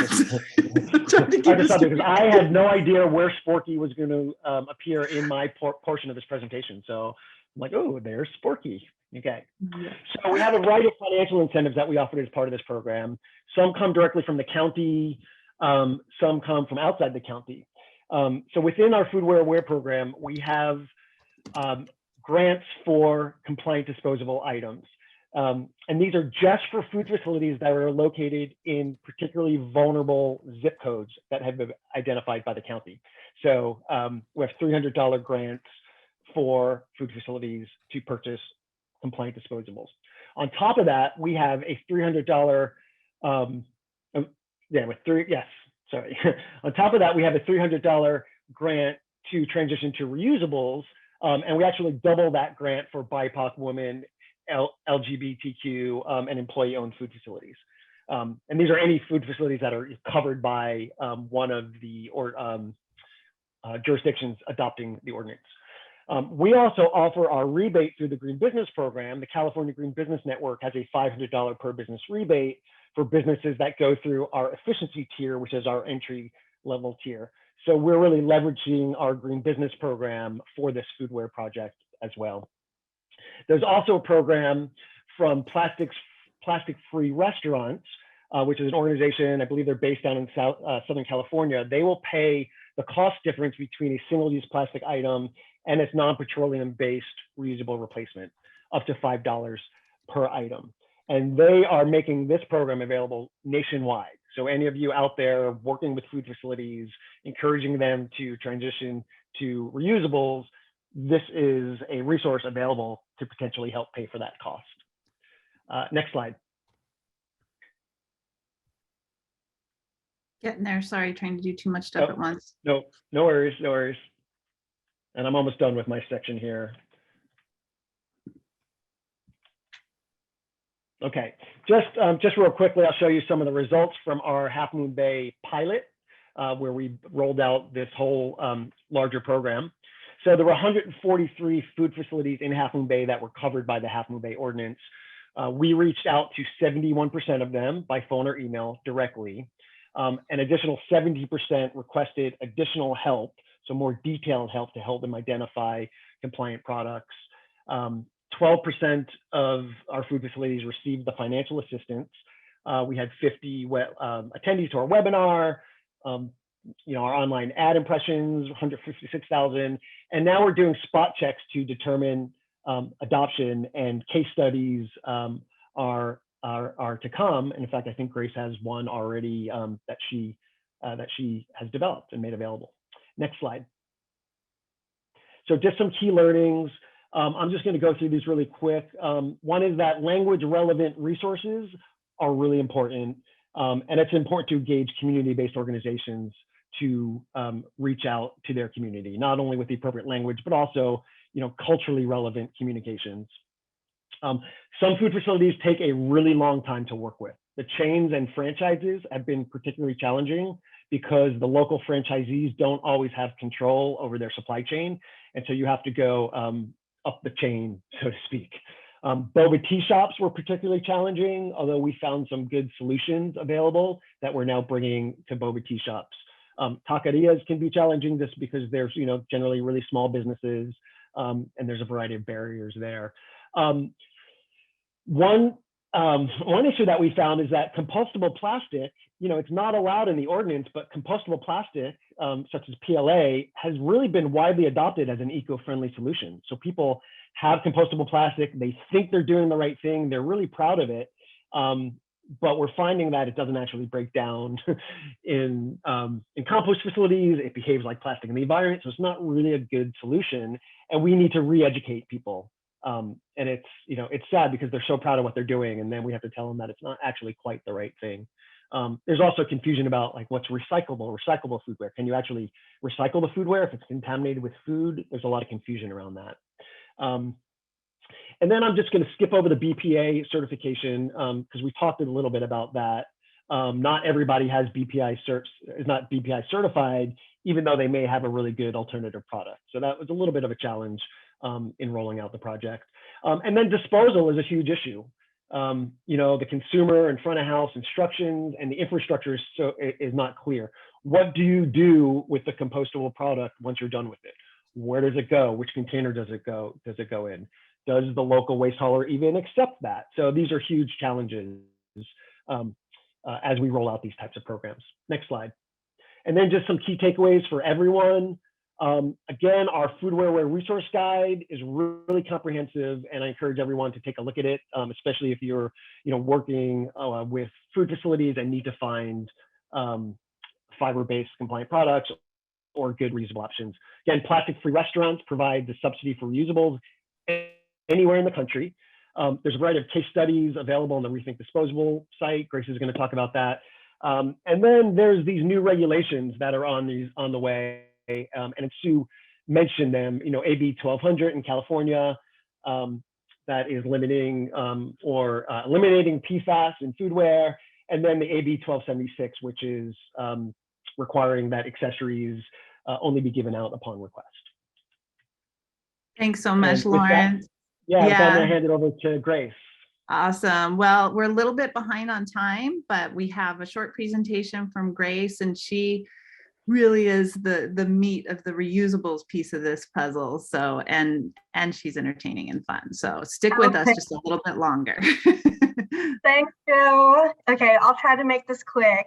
It's been an absolute honor working with this team. It's like the perfect 1, 2, 3 punch, and it's been so effective in reducing disposables. Next slide, please.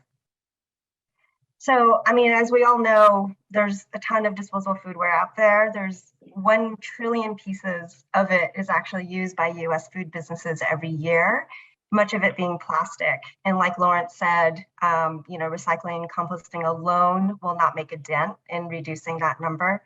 So Rethink Disposable really prioritizes and provides a pollution prevention solution, stopping waste before it starts. So Rethink Disposable, just as a little background, it's a project of Clean Water Action and Clean Water Fund. Our organization was founded in 1974. We're a national 501c3 nonprofit research and education organization with field offices, 14 of them across the country with headquarters in DC. Clean Water Fund promotes the public interest in protection of natural resources with a special emphasis on water issues. The California office in Oakland has been around since 1990, and for a long time now, we've been eliminating plastic pollution and reducing single-use packaging and disposable products that impact water quality.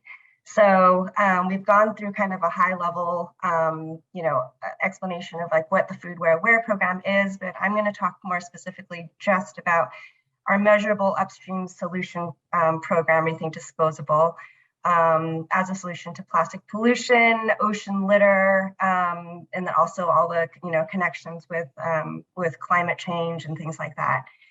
Really looking at how to engage municipalities, consumers, and most importantly, businesses and institutions to prevent waste at its source. I'll also review just one really quick case study and results from our business packaging and certification. Thanks, Joe. Next slide, please. So this is a map of the City of Cupertino's long-term trash management plan. They submit this as a stormwater permittee to the Regional and State Water Board.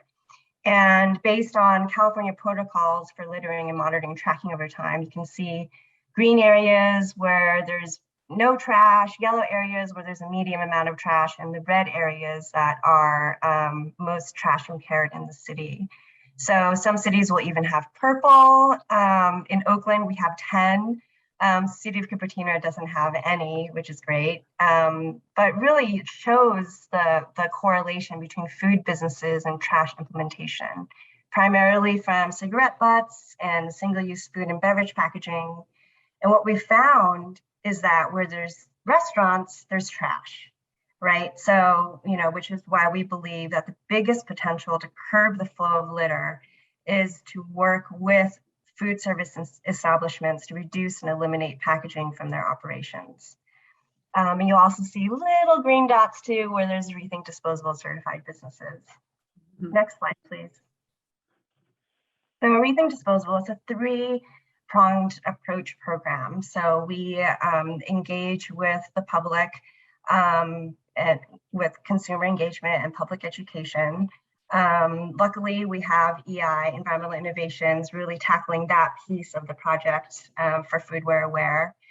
We also support regulatory options that target single-use disposable packaging, all the amazing work that NC has done for the county.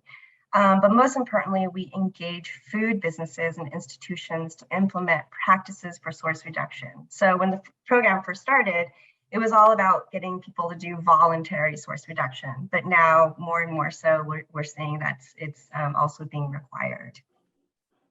Next slide, please. So what we offer Rethink Disposable, just kind of really quick high-level stuff. We conduct observations of businesses in busy commercial districts that we establish as areas to target outreach in partnership with the city and other partner organizations like, for example, Environmental Innovations. So this is based on need and opportunity. And once we ID good candidates for the program, so are these restaurants, do they have any type of disposable packaging for on-site dining that we could really, tackle? Once we ID those good candidates, based on a set of established criteria, our team canvasses the business and we do cold outreach typically. But in the case of Foodware Aware, Environmental Innovations has served as a pipeline for restaurants to sign up for Rethink Disposable.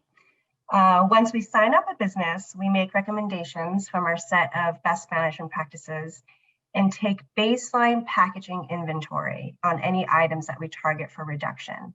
And this is for a subset of restaurants that we work with. So we don't do data for all of our businesses, but this is kind of the magic of the program, is that we're able to really quantify the impact of the source reduction in the disposable foodware. And then we implement the BMPs, we provide technical assistance, free technical assistance, and then we come back for a follow-up inventory. We measure and report on our impact. So that includes items eliminated, the weight of the waste prevented, and also annual net cost savings, which also includes impact to labor, impact to utilities like water use or any other kind of ongoing annual costs, and upfront costs in the investment to reusables. And finally, once we have a business that's all wrapped up with the bow on top, we work with them on recognition and PR. Next slide, please.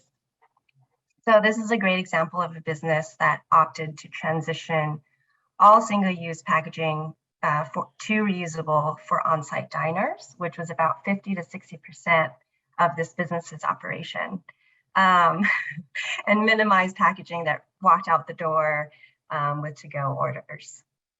Next slide, please. Oh, did anyone get that? Okay, Jenny, good job. And so overall, when we do work with small to medium business operators on average, we've seen that these businesses can reduce their packaging by 115,000 individual packaging items every year, which equates to 1,300 pounds of waste prevented. We're able to see a 60% reduction of targeted packaging items. And on average, and this is kind of the magic of the program, is that it's pro-environment, yes, but it's also pro-business, in that restaurants that work with Rethink Disposable are able to save $3,000 to $21,000 in annual net cost savings. And again, that's accounting for labor and water and other utilities and other investments. And to date, we've worked with over 250 businesses and institutions, from tiny little cafes to large academic and corporate campuses. Right now, we're working with Berkeley Unified School District to completely transform their food service to reusables. This is a case study for Honolulu Barbecue, and as you can see, they served almost every single menu item in its own disposable packaging. And we were able to work with Stephanie to do a complete shift to all reusables. And we were able to even set her up with about a $400 investment to purchase not only Sporky, but all of the reusables that they need for an entire day's worth of operations. They were able to save over $1,200 in annual net cost savings, and this was also considering a new monthly dishwasher rental and service. They are eliminating 109,000 pieces of disposable items every year, which equates to 1,900 pounds of annual waste reduction. There was no other impact to labor costs. And they even won an award from Alameda County's 2019 Stop Waste Business Efficiency Award. Go, Belinda. I'm glad she finally got one. She was on it every time, it's just right after. Amazing. So this is just one case study. We have about 40. So if anyone wants to reach out to access our entire folder of case studies, please feel free to do that. They're also available on our website. So I'll leave it at that, Joe. Thank you so much. That was great. I'm sorry for keeping you from lunch, and not only that, having food on our slide while we're keeping you from lunch. But that was fun, you guys. Okay, Brianna, send me your address. You got that, Sporky, the last Sporky. I need Belinda and Brianna's address. Okay. Well, thanks. We had one question about, how do you deal with takeout with reusables? And I think it's a good one. So maybe that's the one question that we address right now, and then let everyone break for lunch. But we'll try to stick around and answer the questions on the chat. Do you want me to take that one? Yeah, go ahead. Go ahead. Yeah, Grace. so there's a couple ways that we've done this. I mean, there's, right now more and more third-party services are popping up all over the country. So one of them is that we act as kind of the community outreach engagement piece to connect restaurants to these third-party services like Dispatch and Dishcraft. But there's also actually like a really small niche of businesses where we help them do owner-supported takeout services. So we've helped a coffee shop in San Francisco called Ballast Cafe to do their own reusable, returnable, refillable glass mason jar system for their grab and go. And so we're hoping to really change that norm, that this is something that's totally possible and even saves the businesses money. So I guess I was wrong. We're not breaking from lunch quite yet. It's at 12:30. So so Ben Jarvis, we're going to hand it over to Ben at this point. But thank you so much. We'll continue to answer your questions in the chat if you think of something. And Ben, I will stop sharing and hand it over to you.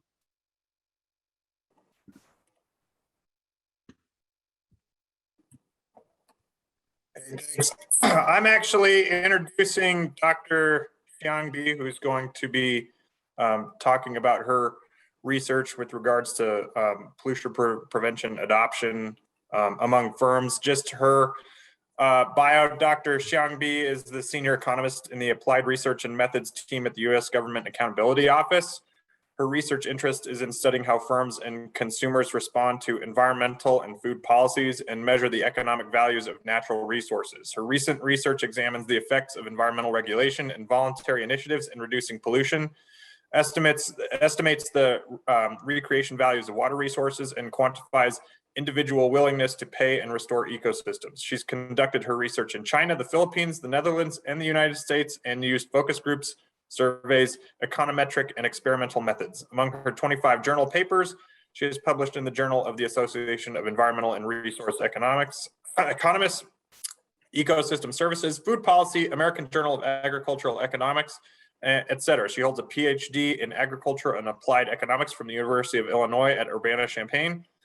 And before joining the GAO, she was an assistant professor in food and resource economics at the University of Florida. So I believe I am sharing my screen with Dr. B's presentation. Give me 1 second here to pull that up.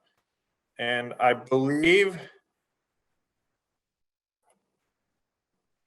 that she is on.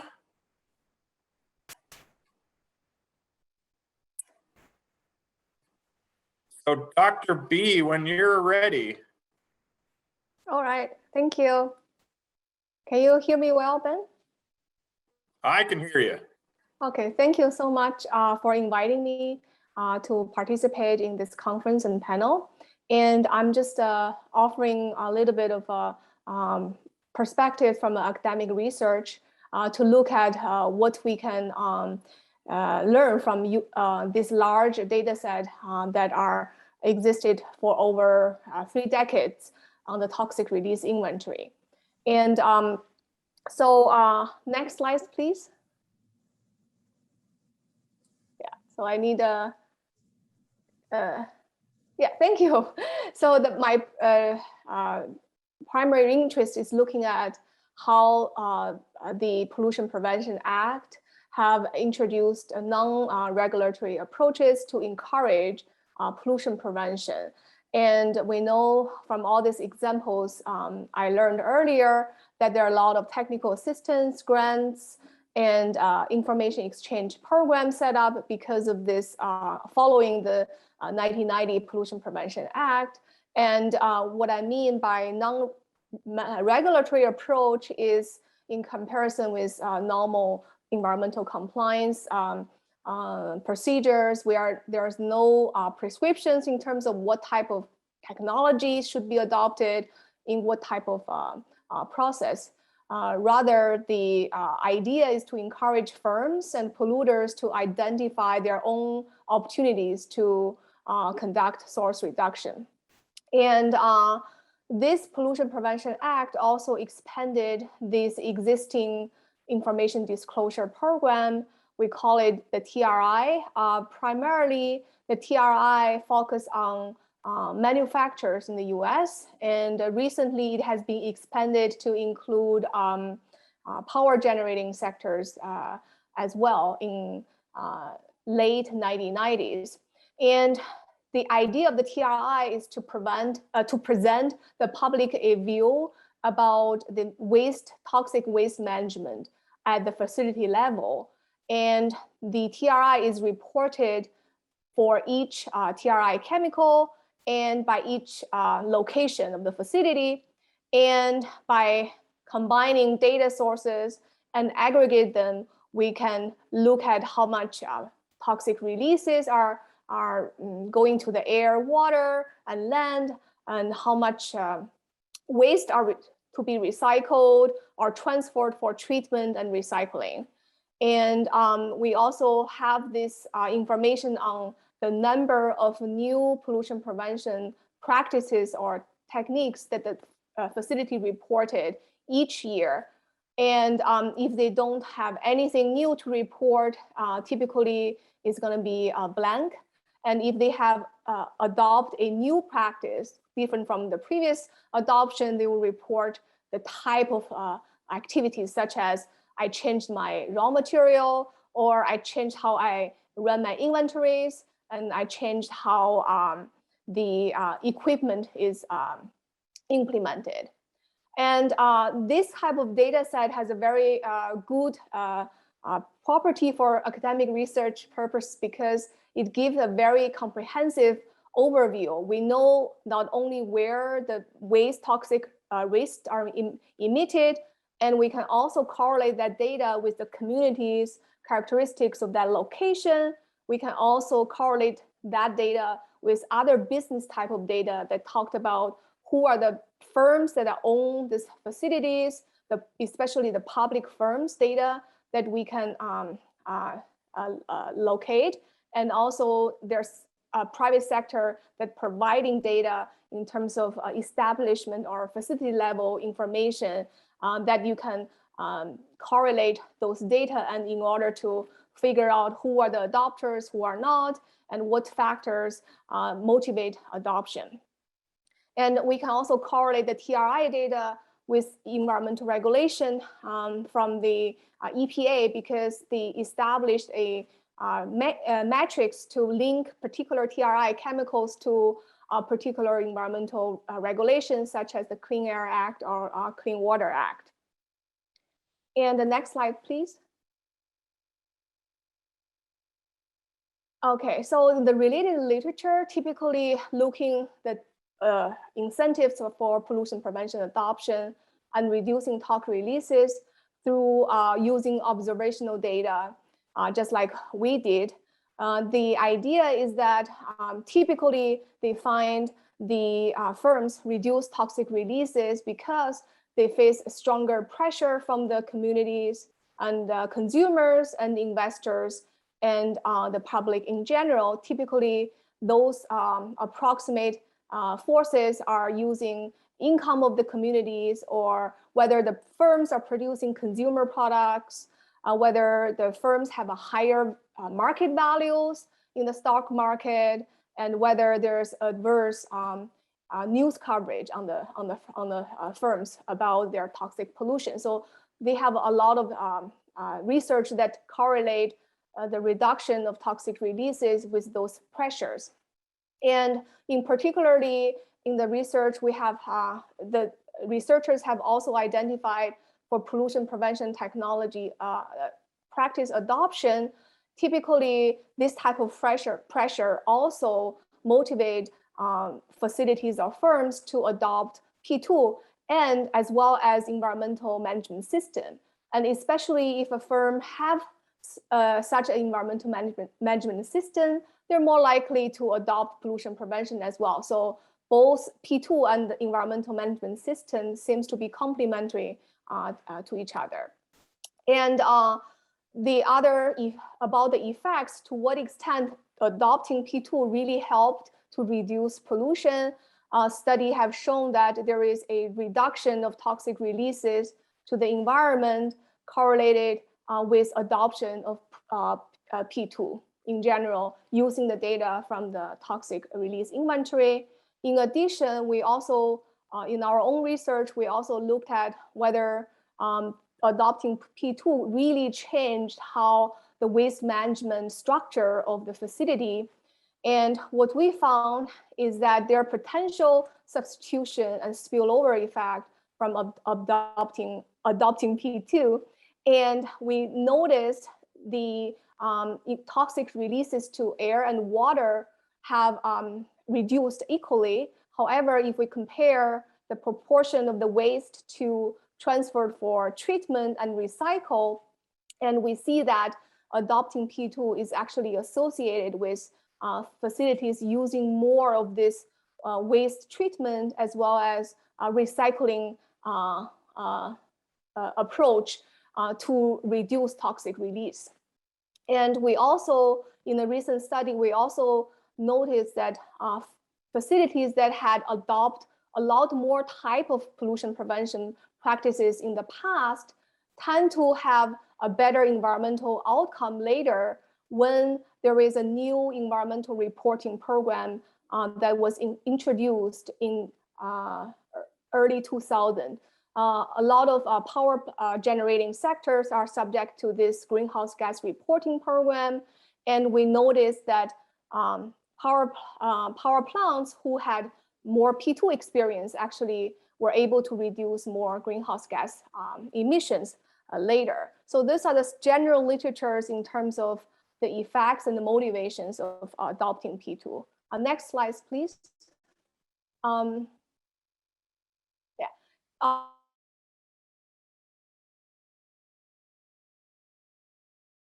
In this paper looks at the diffusion of pollution prevention practices. We notice this, we call it a diffusion of innovation kind of curve. It always increase at the beginning, and then the speed of increase reduced over time. The idea is that this diffusion will happen faster, then stabilize, and because it's constrained by the capacities. And what we also noticed from working with the TRI data for a very long time is that there are consistent differences between firms, and even within a firm, there are a lot of heterogeneity in terms of who adopt P2. The plants or facilities seems to adopt P2 if they had adopt P2 before, but that experience do not always translate to helping their other sibling facilities to adopt more P2. And we know that the top-down approach from the corporate management has limitations, and typically the idea is to use also bottom-up approach to help the firm to identify different opportunities and then scale up those opportunities throughout their organization.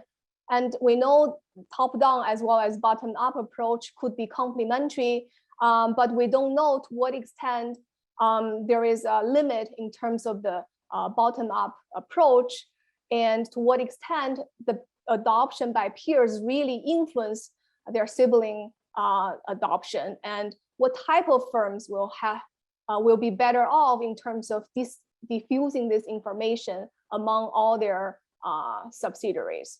Next slide, please.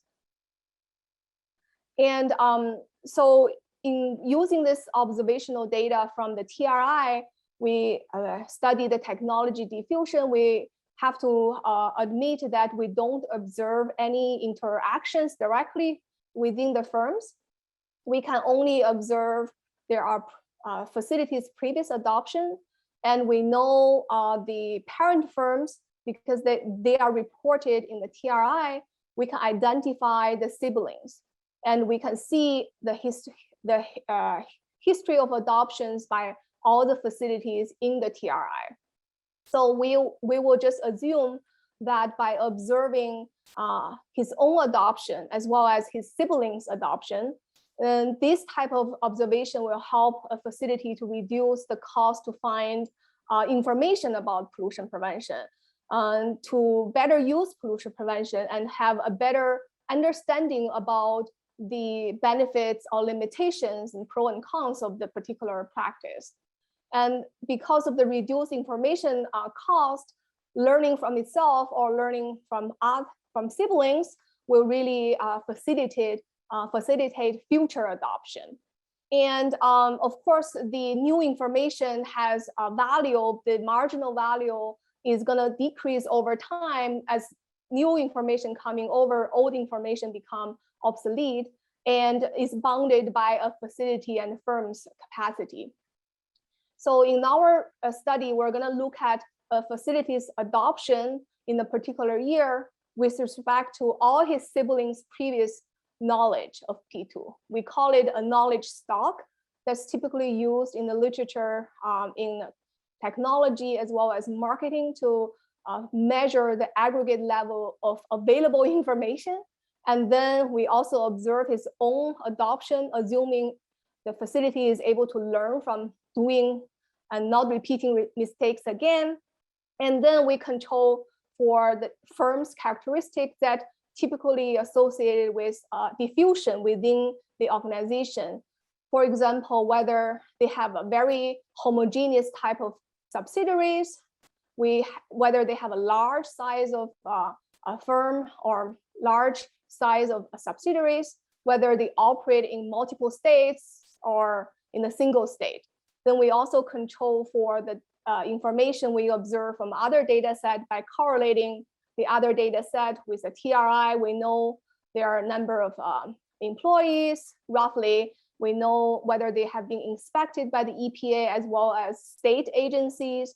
Then we control for a lot of other time invariant characteristics of the state, of the firm, and the industry. So we wanted to hold all of those constant just to look at whether change in peers adoption in the past will influence the facility's own adoption. The next slide, please.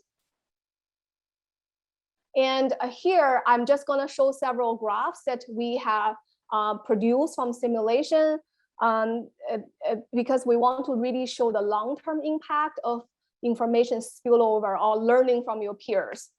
And if we are looking at the contemporary effect, so a 10% increase in his own adoption in the previous year increased the next year's adoption by 4.9%. So it's very significant. In comparison, learning from his peers or sibling, the effect is only 0.77% increase. So one would say, oh, the peer effect is not important. But we want to show that actually in long run, this effect from the peers accumulate over time. So in these two graphs, we're just making average facility in the TRI as our sample, and we assume a leader, which is the facility that first increased adoption of pollution prevention due to external pressures. Something happened because of inspection they received or because of local characteristics shift. So they have an external force caused this leader to adopt one more pollution prevention in the beginning of the period. And then that generates information knowledge for the second round. In the second round, the siblings, one of the siblings is a follower, and it received this information and increased his own adoption in the third period.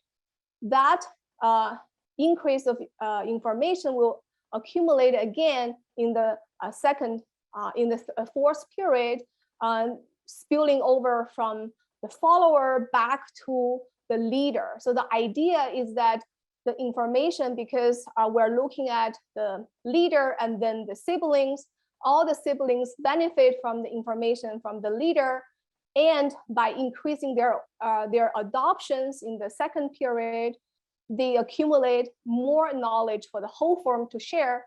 That also feed back to the leader in the future. So in the long run, at the steady state, you can see that both of them, both a leader as well as follower within a firm, actually increase pollution prevention adoption over time. And they are able to adopt 6 more pollution prevention in total in this 20 years period.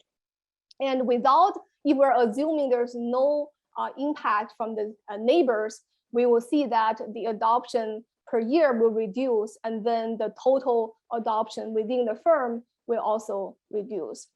Of course, the follower proportionally seems to benefit a little bit more than the leader, even though the follower has a smaller number of P2 compared to the leader. The idea is that because of the feed the effect feed back to itself, both leader and follower within a firm will benefit from this information spillover, even though a follower will benefit a little bit more proportionally than the leader. Okay, the next slide, please. And then we are looking at different firm characteristics, parent firm, whether the parent firm have similar subsidiaries or larger firm size or operating in different locations. So the first graphs here, we're just breaking our sample by size of the firm, below median, above median, and below 75 percentile and above 75 percentile. The idea is to show how this spillover effect change over long run if we have a firm that are bigger or compared to a firm that are very small. So the idea is that the blue line is the small firms where the size of the firm is below median, is about 6 subsidiaries, and they have a stronger effect from spillover than the larger firms.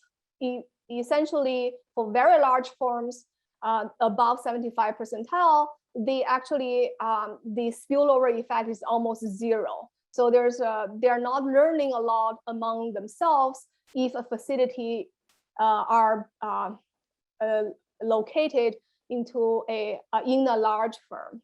The next slide, please. And we also look at how similarity among siblings matter. And in these graphs as well, we show that if we categorize the firms by the percentage of siblings belong to the same industry, and we characterize the data again by the below median, between median 75 percentile and above 75 percentile again, just to look at these differential impacts, because sometimes there are nonlinear effects. We can't just use a linear percentage. We're just looking at different 3 categories of firms. We know that the firms that have every siblings in the same industry have a strongest effect, pure effect. But the firms that are very heterogeneous among themselves by having facilities in different industries have a much lower information's pure effect. Okay, then the next slide, please. And now we're looking at a third, the last measure for the networks, the size of the networks of the state. We really don't have a good measure in terms of complexity of the network. So what we do is that we notice environmental regulation differ a lot among across states.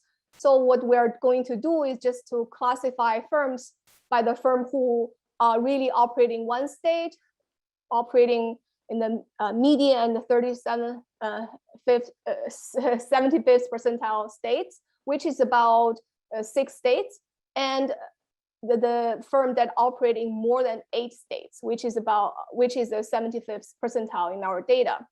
So we found that, of course, firms, when they are operating in multiple states, like more than 8 states, the effect of the peer learning from each other's, this effect reduced to almost 0, compared to if a firm is only operating in a few states. The last slide, please. Okay, so in conclusion, we noticed from the data, analyzing this data, remember we have more than 20,000 facilities reporting to the TRI from the 1991 all the way to currently. So we use the data of 20 years only. Using this data, we're teasing out, there are some effect of intra-firm information spillover, learning from peers, even after we controlled for the effect of learning by doing from itself and all the other external pressures. And both leader and follower have a higher level P2 adoption because of this spillover. And larger networks within the firm tend to reduce this knowledge spillover effect. So some of the heterogeneity we observe in the TRI data, where there are a lot of differences across firms and within firms, could be contributed to the different abilities of the firms to internalize those information. And again, we don't have information to really measure the strength and the diversity and complexity of the network because we're using observational data set. Other studies on diffusion of innovation have depend on survey data or used other measures such as patent citations and employee movement and the supply chain structure to look at how information is diffused within a particular network. Okay. I think that's all I have to say. Thank you.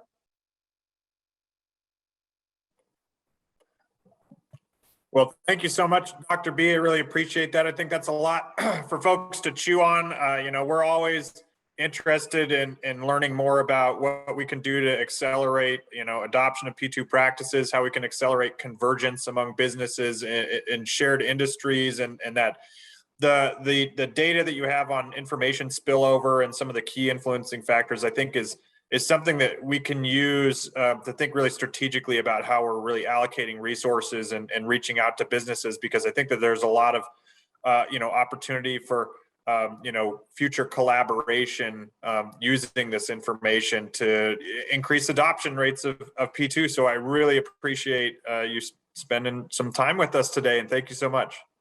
Thank you for having me. And I think we're at lunch break. I don't know who's at the wheel here, but yep, we're at lunchtime. So we'll be back again at 12:30 Pacific time. Thank you, Ben, and thank you, Dr. B. And we'll see you all at 12:30. Hello, everyone. Welcome back from lunch. Next up, we have our dry cleaner session with Miles Perkins. So Miles, go ahead and take it away. Yeah, hi, Brittany. Thanks for having us. So I'm here to help facilitate a session specifically on the, apologies, got a barking dog, one sec. I'll power through. I'm here to introduce a couple of presenters that are going to talk about various dry cleaner incentive programs. The one thing I want to note is, these programs, I think, have built off each other in different ways, and also have kind of stemmed from different initiatives in the two states that we'll be talking about, California and Washington. And really the ultimate goal of all three programs was to help businesses transition from perchloroethylene solvent use in dry cleaning facilities and switching them over to a safer alternative, preferably one that uses new equipment and ensures kind of long-term use of stuff that gets away from that nasty solvent. So at the end of the day, all of them used some form of incentive or reimbursement, and but each of them had differences in the approach and kind of how they all got to the reimbursement component of it is really interesting, and each of them are going to get into that level of detail on the issue. So yeah, without further ado, I'll introduce our first presenter. We have three. One thing to note before we jump in is I will be kind of looking at the chat box, so please feel free to type in questions as we go. I'll make sure to cover them at the end of each presentation. If all goes well, I'm hoping to also just open it up to folks that have questions at the very end for anyone on the panel too. So looking forward to that. So with that, I'd like to introduce Eugene Rubin. He's from the California Air Resource Board. His bio is up on the web. I don't want to get into it too much because I want to make sure he has enough time to present. But he'll be providing an overview of CARB's dry cleaning incentive program. So Eugene, I'll hand it over to you. Thanks, Miles. Let me get my screen up. Make sure I'm sharing the right thing here. Did that pop up? Are you seeing a presentation? Excellent. Yep. Yeah, you're good to go. Awesome. Thanks so much. All right. Hey, everyone. My name is Eugene Rubin with the California Air Resource Board. Thanks for joining us today. I'm going to give you guys a brief overview of California's dry cleaning equipment replacement and demonstration grant program. Yeah, you'll see it's titled as the wet cleaning grant program, but it really was more than that. It left open opportunities for different equipment, but wet cleaning was kind of where things naturally went. We will start with a little bit of background on the program, kind of how it came about, walk through funding sources and the two components of the grant program itself, and talk a little bit about outcomes. Everything started with Assembly Bill 998 that passed in California in 2003. The bill created a framework for the grant program, and it created a funding source for that grant program, which is, I'd argue, more important than the grant program framework. The program was intended to provide financial aid to dry cleaners to convert from perchloroethylene to non-toxic, non-smog forming alternatives. The bill did not specify what those alternatives were, so they left it up to CARB and our partner agencies to make proper determinations. In addition to the aid that was provided in AB 998, our agency CARB passed a control measure that basically phased out the use of PERC as a dry cleaning product. In 2007, the control measure went into effect, and it set a limit on the age of PERC machines that could operate. Basically, the machines were to be removed from service within 15 years of their manufacture date. Nothing older than 15 years could operate in California.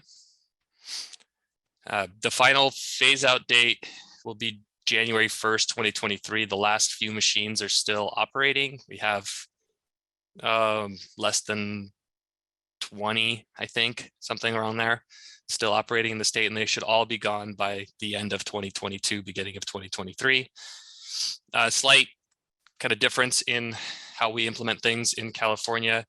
The South Coast Air Quality Management District, which is the local air quality agency for the Los Angeles area and some surrounding counties, has their own rule in place that ban the use of PERC after January 1st, 2020. So there should be no more dry cleaning done via PERC in the Los Angeles area.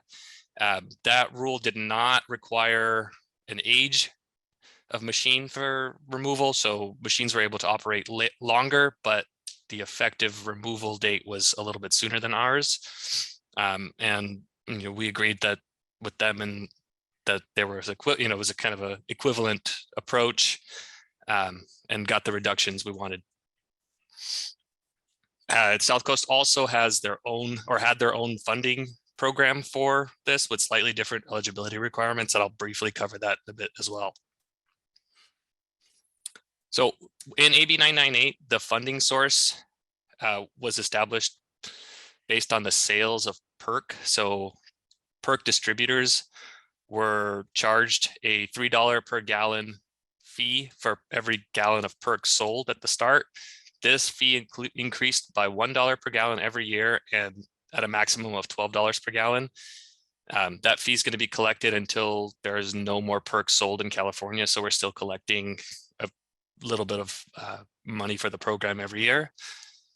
We've raised over $3.6 billion to date in fees on PERC sales. Okay, the actual equipment replacement grant that we provide is a $10,000 grant for dry cleaners who qualify. And in order to qualify, facilities must be switching from a PERC machine to an approved system. The PERC machine was required to be removed at the time of the install, and no hydrocarbon machines could be operating at the facility when they were installing the wet cleaning machines or alternative machines. South Coast Air Quality Management District did things a little bit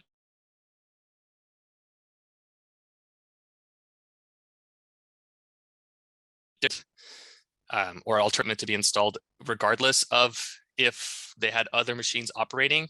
It was kind of a, facilities wanted some time to operate both machines side by side, they could do that. So that was kind of how South Coast approached it. We worked hand in hand and a lot, and gave both grants to a lot of facilities. So it was really instrumental in getting a lot of funding out there while we could.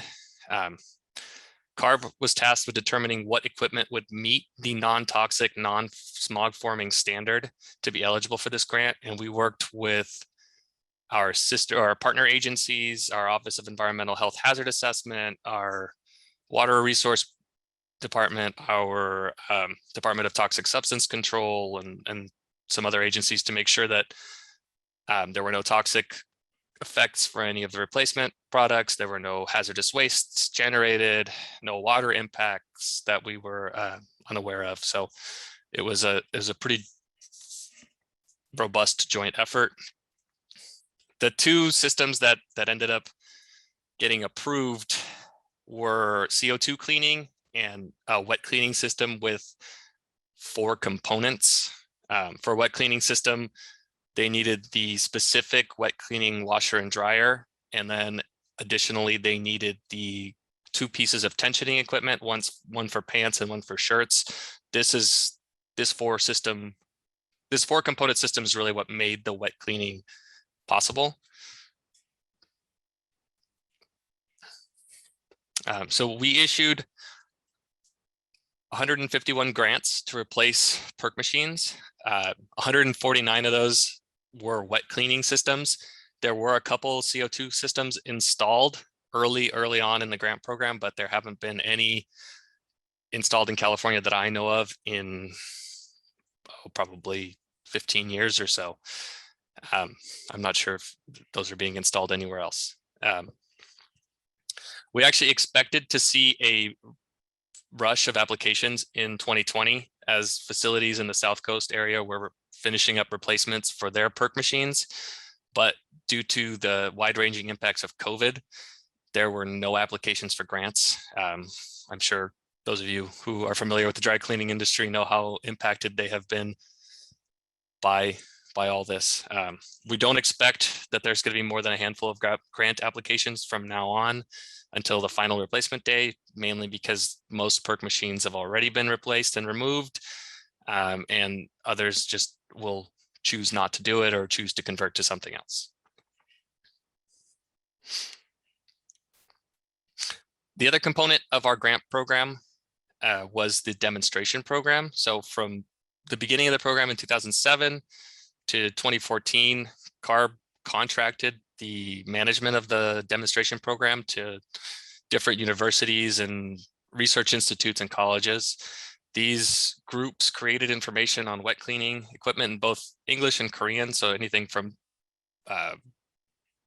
pamphlets on what was required in the rule to what equipment was out there to technical demonstrations and the like was created in both English and Korean. This was especially important as the Korean community represented a very large portion of California's dry cleaning industry. During this time, these agencies held demonstration workshops throughout the state and set up demonstration sites and technology showcases in order to promote wet cleaning technology and educate dry cleaners about our grant program and all the requirements involved. From 2014 to the present time, we took over the administration of the program ourselves. We continued with demonstration workshops and continued to provide all the material that had been prepared. We were doing approximately 2 workshops per year until the end of 2019. We had plans on holding 3 or 4 workshops in 2020, but again, COVID impacts prevented us from traveling, prevented facilities from being able to financially take advantage of financially being able to install equipment even with the aid of grants. So we were unable to do the workshops we were hoping to do.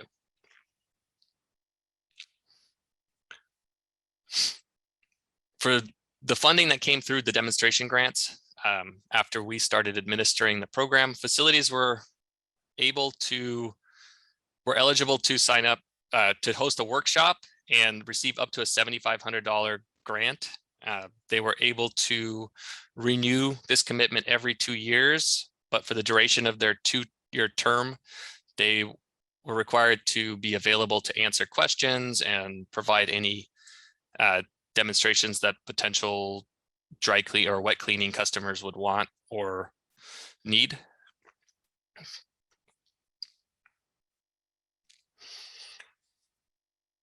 The program challenges we faced ranged from technological acceptance by dry cleaners because they were hesitant to switch to wet cleaning systems that they didn't believe were as good or had the wide applicability of perk or hydrocarbon.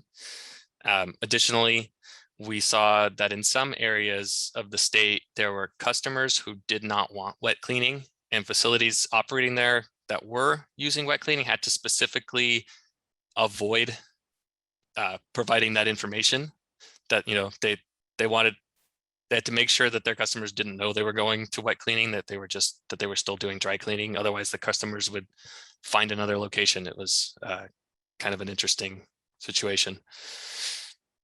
Then there was a lot of the dry cleaners choosing not to convert to wet cleaning because they thought hydrocarbon was easier for them to learn or easier for them to teach to their employees or implement in the future.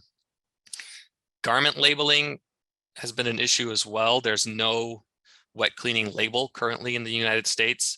This made a lot of operators very hesitant to switch, as they were afraid that any damages to clothes coming from wet cleaning would be their liability due to not adhering to the label. There have been efforts to change the wet cleaning labeling rules, but it hasn't come yet.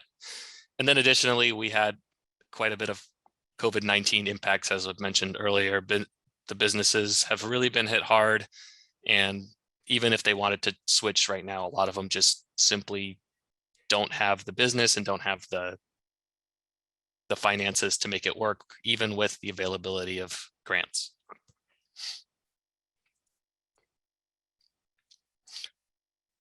The outcomes of this program include 151 conversions throughout the state that may not have happened otherwise. In the beginning of the program, there was a lot of conversions early on prior to machines being aged out that were a direct result of facilities trying to take advantage of the availability of grant funds. It created a good multilingual outreach and demonstration program, and it provided a framework for any future grants operating, or any future grants that the state of California may want to put in, or any other state out there. So it was a very, very successful program. Would have been more successful if it wasn't for the situation we're all in. Here is my contact info. I think this will be posted online, so I won't leave this up too long. If you guys want to reach out to me afterwards with any direct questions or anything that we don't get to today, feel free. Happy to be available to answer questions.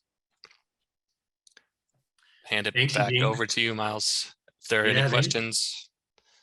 Yeah, thanks, Eugene. I'll definitely, if folks, we have a few minutes for questions. So if anyone has one, please feel free to unmute yourself or type it in.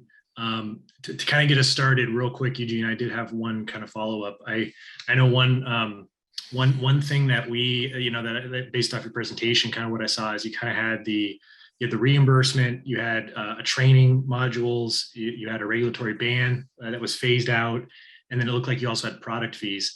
And so, I mean, it sounds like a great approach, and you got a lot of traction with the program. Could you, I don't know if this is easy for you, but could you point out one of those factors and say that it was either the most important piece, or if they all kind of work together to get, all those transitions? Just trying to understand, like, what was really the driver behind that stuff, even if it's another factor. Yeah, again, a lot of this program came into being before I started with CARB. I've been just administrating it the last 5 years or so. So it's hard for me to really pinpoint one thing.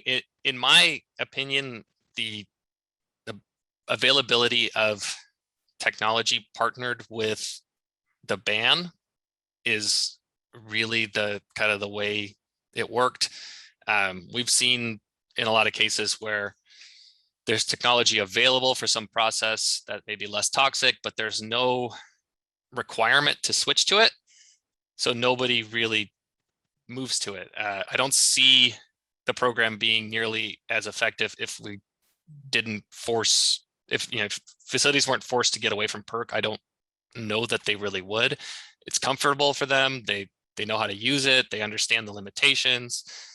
They've been doing it for 40 years or multiple generations in some cases, right? I think that's a huge portion of it. The fee aspect, the cost per gallon increases on PERC, I imagine were passed down to facilities. I'm not 100% certain how the manufacturers and distributors dealt with that, but an increasing cost to doing business is also something that's going to affect facilities, and education is, it's all very important, right? Yeah, all seem like necessary pieces. So yeah, that's really interesting. Anyone have any questions for Eugene?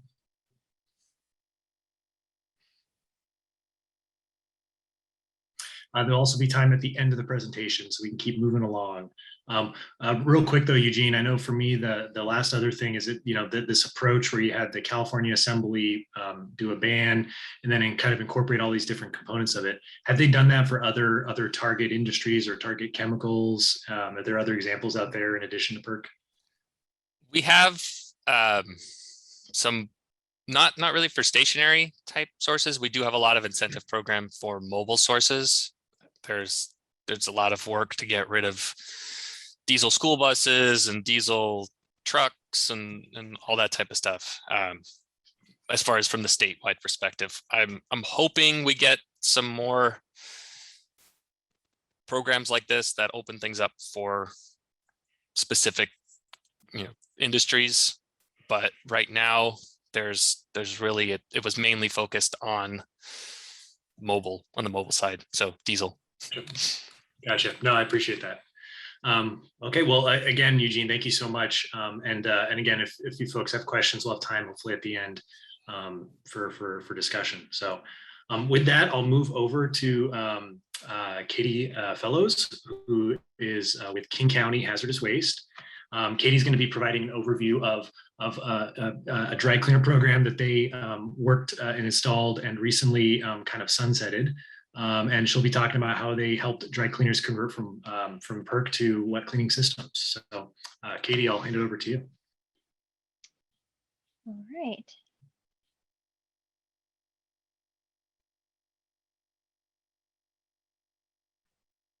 Okay, hopefully everybody is seeing my slides. Great. So thank you, Miles, for giving me the opportunity to describe our program that we started in June 2018 to convert our perchloroethylene or PERC dry cleaners to professional wet cleaning. So to start, I'd like to give a little background on our program, which may help provide some context. So our program's jurisdiction is primarily within King County, which is the most populous county in Washington state with approximately 2 million residents. And we have an unusual organizational structure being comprised of 4 different implementing local agencies, as well as various cities and tribes. But the main thing that unites us is our funding source, which is surcharges on solid waste and wastewater. And it is the same funding source that provided funds for this project.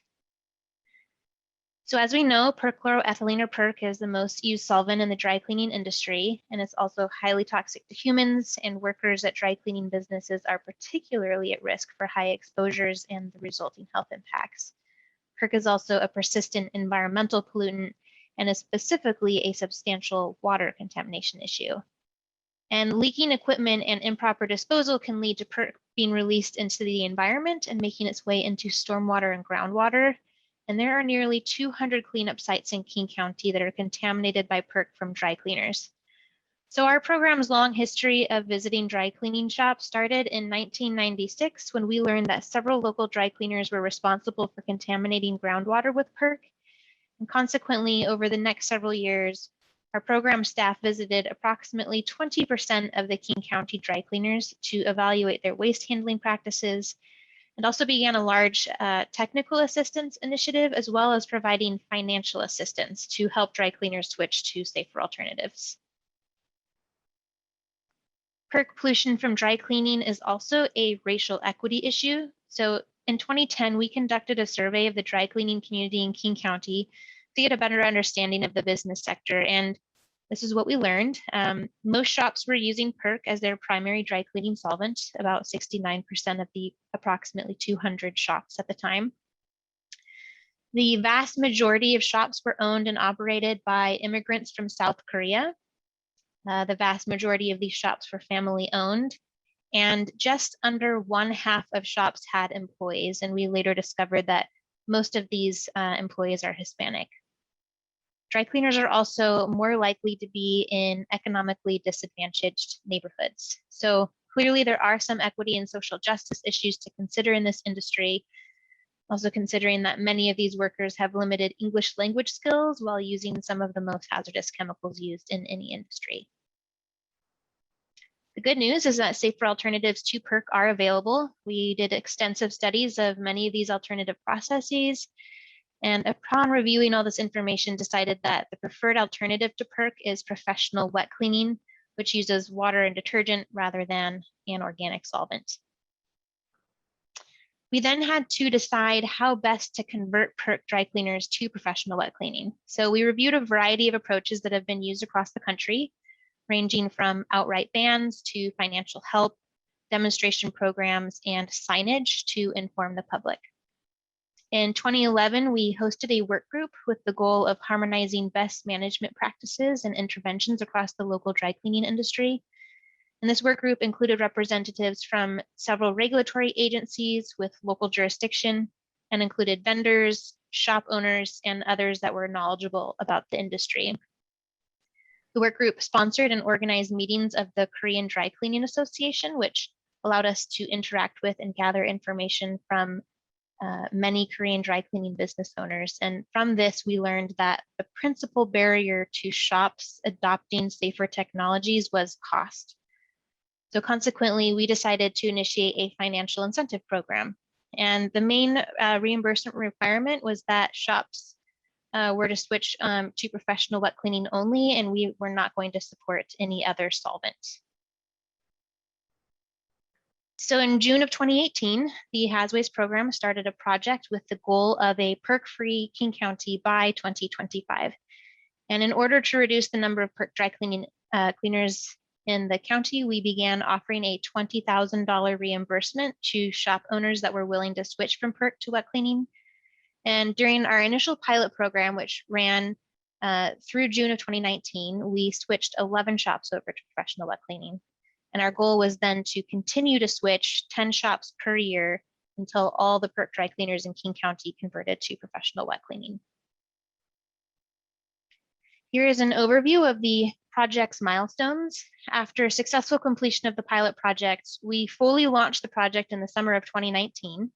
And we have now switched 30 dry cleaners to professional wet cleaning, which far exceeds our goal of 10 per year. So for the project, we recruited shops mostly by creating a relationship with their vendor, who then helped recruit the shops into the program. At our initial visits at the shop, we would conduct a pre-switch survey. And also during the pilot project, we would measure PERC levels inside the shop. We would then issue financial paperwork. And when the new machine was ready to be installed, we monitored the removal of the PERC machine at a few of these shops alongside a state industrial hygienist. And after this process, we then provided the shop with the reimbursement funds and would check in on them periodically. And if we found that they were experiencing any problems, we contacted their vendors to provide them with additional help and training. And then 6 months after their new machine was installed, we then went back to the shop and conducted a post-switch visit where we administered another survey and issued some promotional materials to them. And we also referred them for Envirostar certification. We developed promotional materials for the program in both English and Korean. In addition to this flyer, we also provided a handout that detailed financial help, such as utility rebates or organizations that are willing to provide loans to small businesses. And we developed posters for the shops to place in their windows and on the shop counter. These were developed in collaboration with the dry cleaning community in order to be considerate of the language and information that they felt comfortable disclosing to their customers.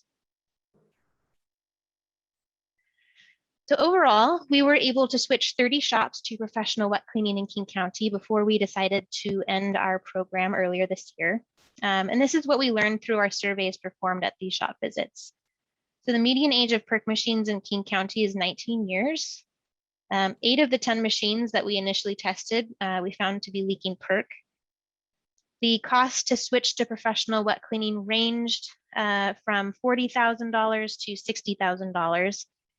And of the shop owners who switched, One was Caucasian, one Cambodian, one Pakistani, one Chinese, 3 Vietnamese, 3 Hispanic, and 20 were Korean.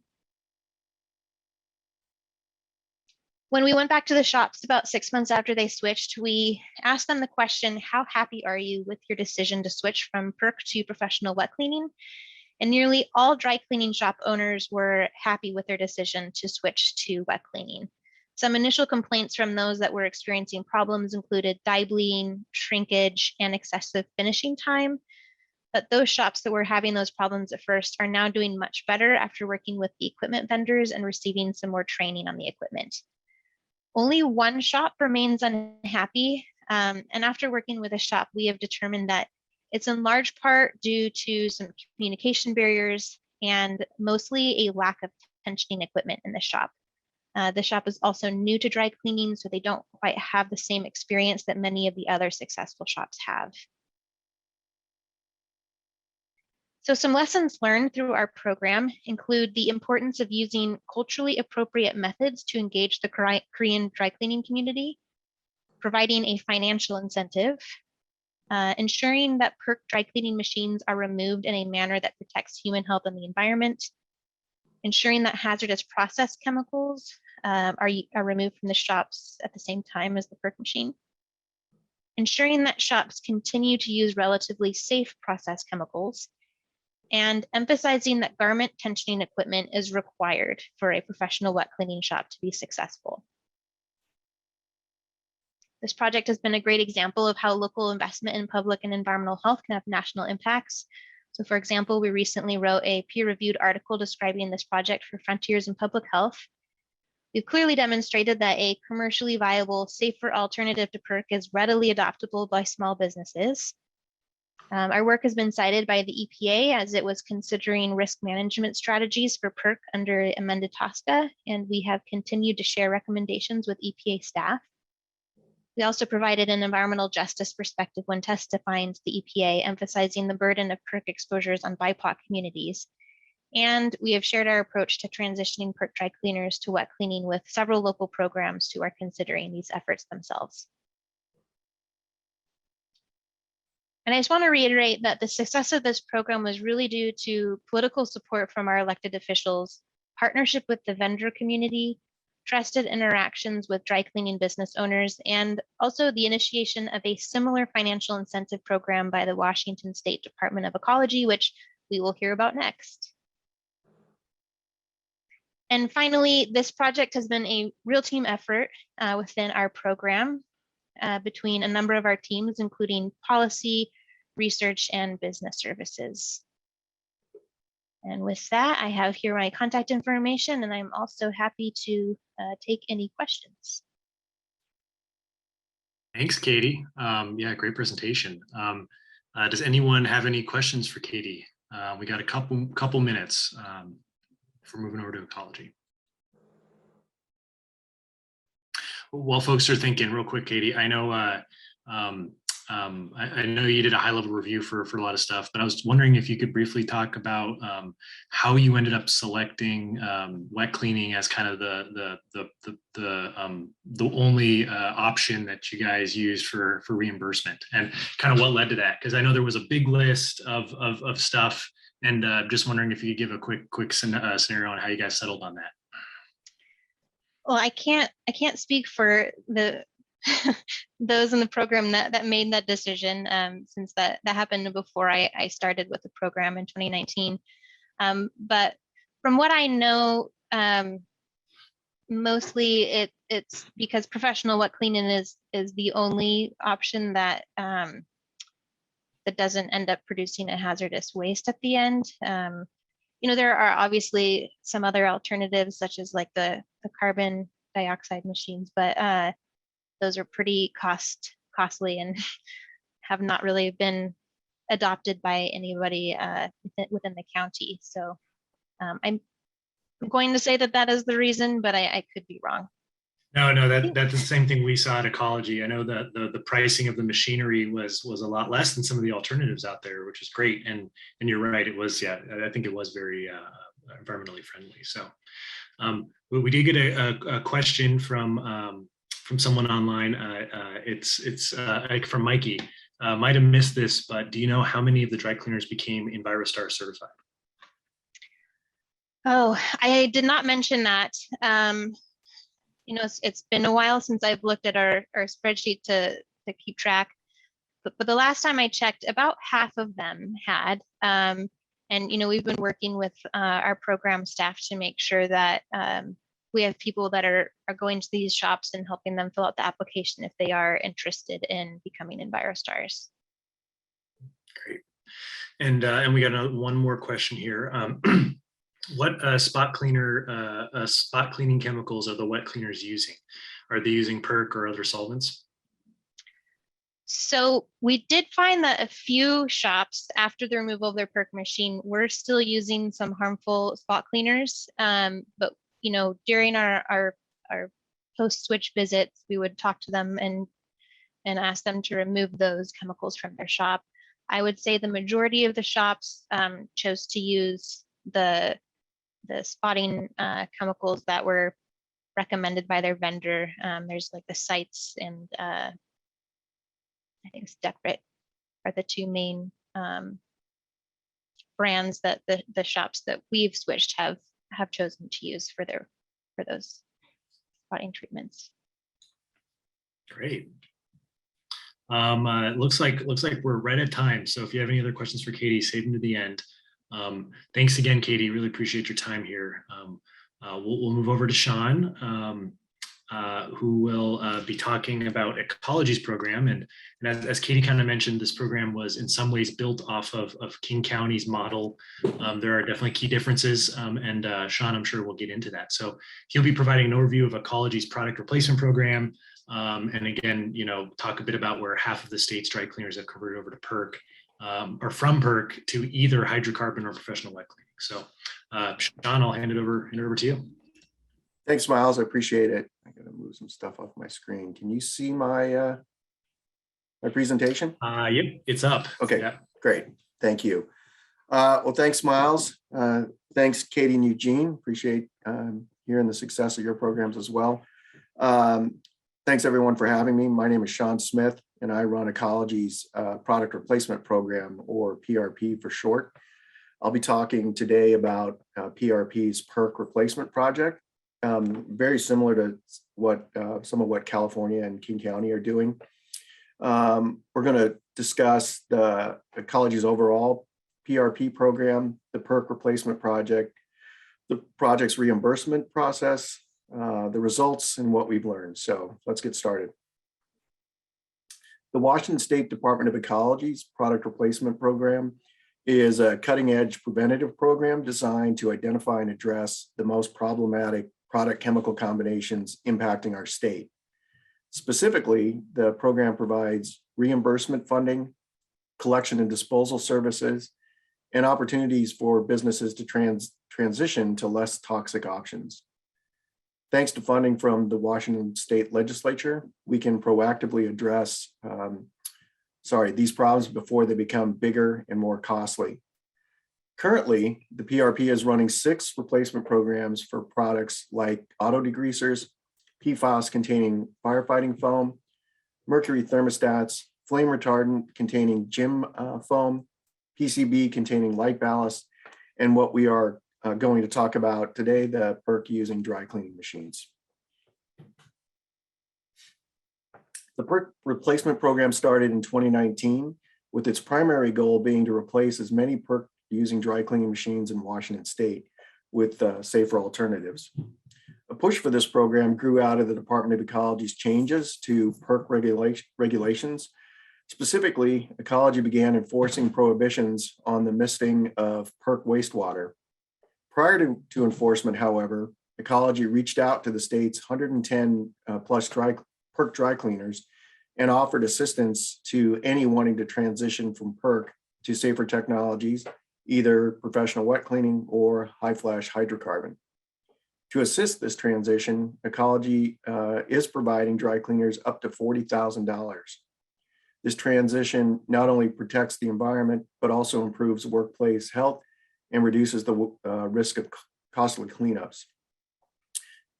Ecology started outreach in May of 2019 and used various measures to do this, including our website, fact sheets and flyers, trainings, and in-person visits to raise project awareness and participation. The fact sheets and flyers were translated into multiple languages, including Spanish and Korean. We also hired translators and used on-call translation services to navigate language barriers. In-person visits, as I mentioned, with the dry cleaners were critical to gaining participation. Ecology relied heavily on our pollution prevention partners to increase that participation. The PPA are local city and county organizations that provide pollution assistance to business, pollution prevention assistance to businesses and organizations in their communities. Currently, Ecology has local partners in 13 of the state's 39 counties. Those partners are represented by question marks here on this map. These partners were instrumental in growing participation among the state's dry cleaners by doing things like explaining the program's terms and conditions, walking interested dry cleaner owners through the sections of the voucher, which we'll talk about here in a second, and how to fill it out, and conducting follow-up visits to address any issues, ensure compliance with the terms of the program, and answer any outstanding questions, and finally finalize the paperwork. In those counties without PPA partners, Ecology staff served as the point of contact for the program. This map shows the location of our PPA partners and the dry cleaners that participated in the program. Dry cleaner participation, shown here in green, appears to correlate with those places where we have PPA partnership. I'm going to now talk about the reimbursement process itself, which requires 4 steps. First step includes a technical assistance visit. During this visit, either an Ecology employee or a PPA representative explains the PERC replacement program goals, the 2 qualifying technologies, and their reimbursement levels, the steps necessary to receive reimbursement, and the terms and conditions of the program. At this first meeting, if the business elects to participate in the program, the Ecology or PPA rep and business owners sign the voucher. The Ecology rep also sets, the reps also set a 6-month expiration date for the voucher and assigns it a unique tracking number. Step 2 requires the dry cleaner owner and their vendor to set up a decommissioning meeting or appointment of the old PERC machine. During the decommissioning, the old dry cleaner is sent to scrap, and all unused PERC is either safely disposed of or donated to other businesses. The decommissioning is witnessed by Ecology staff who document the process through a report and pictures.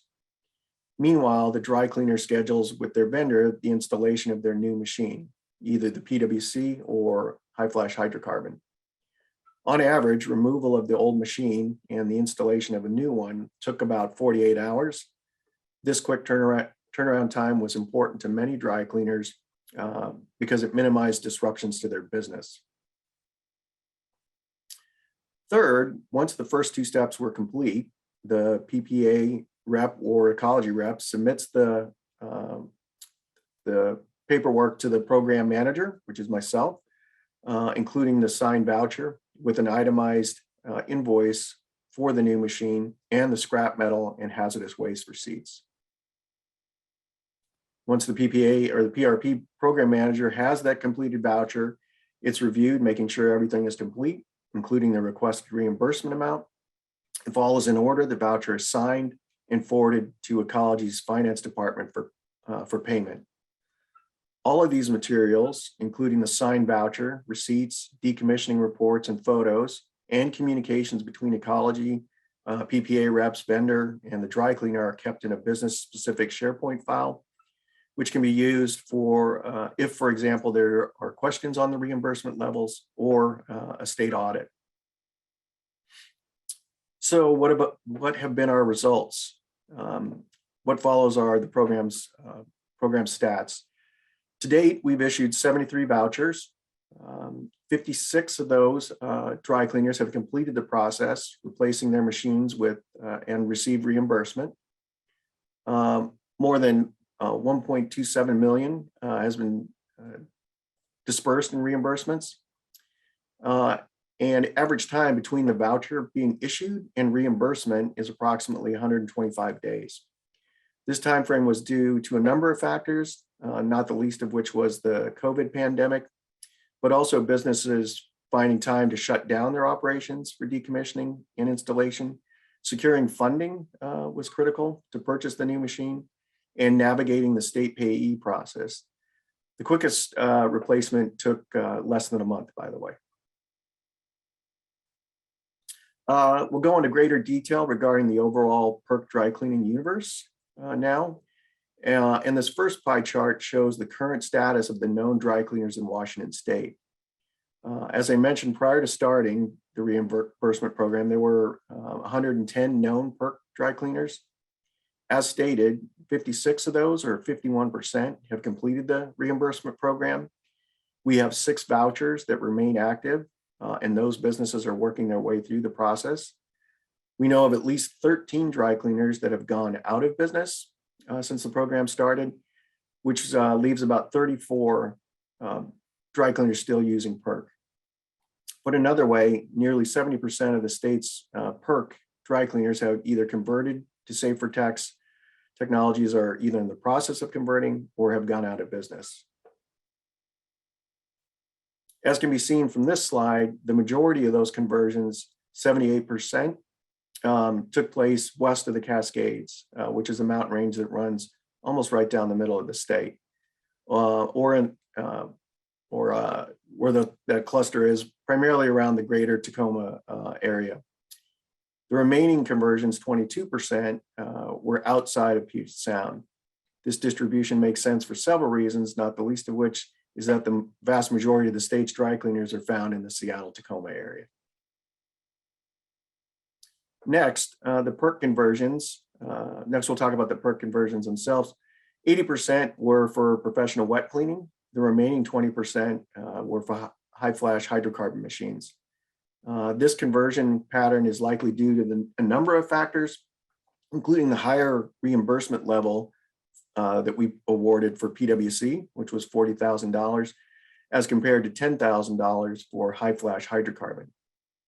Ecology decided to provide more reimbursement for funding for PWC technology because we had determined this tech to be better for the environment, reduced energy use, and also hazardous waste generation reasons as well.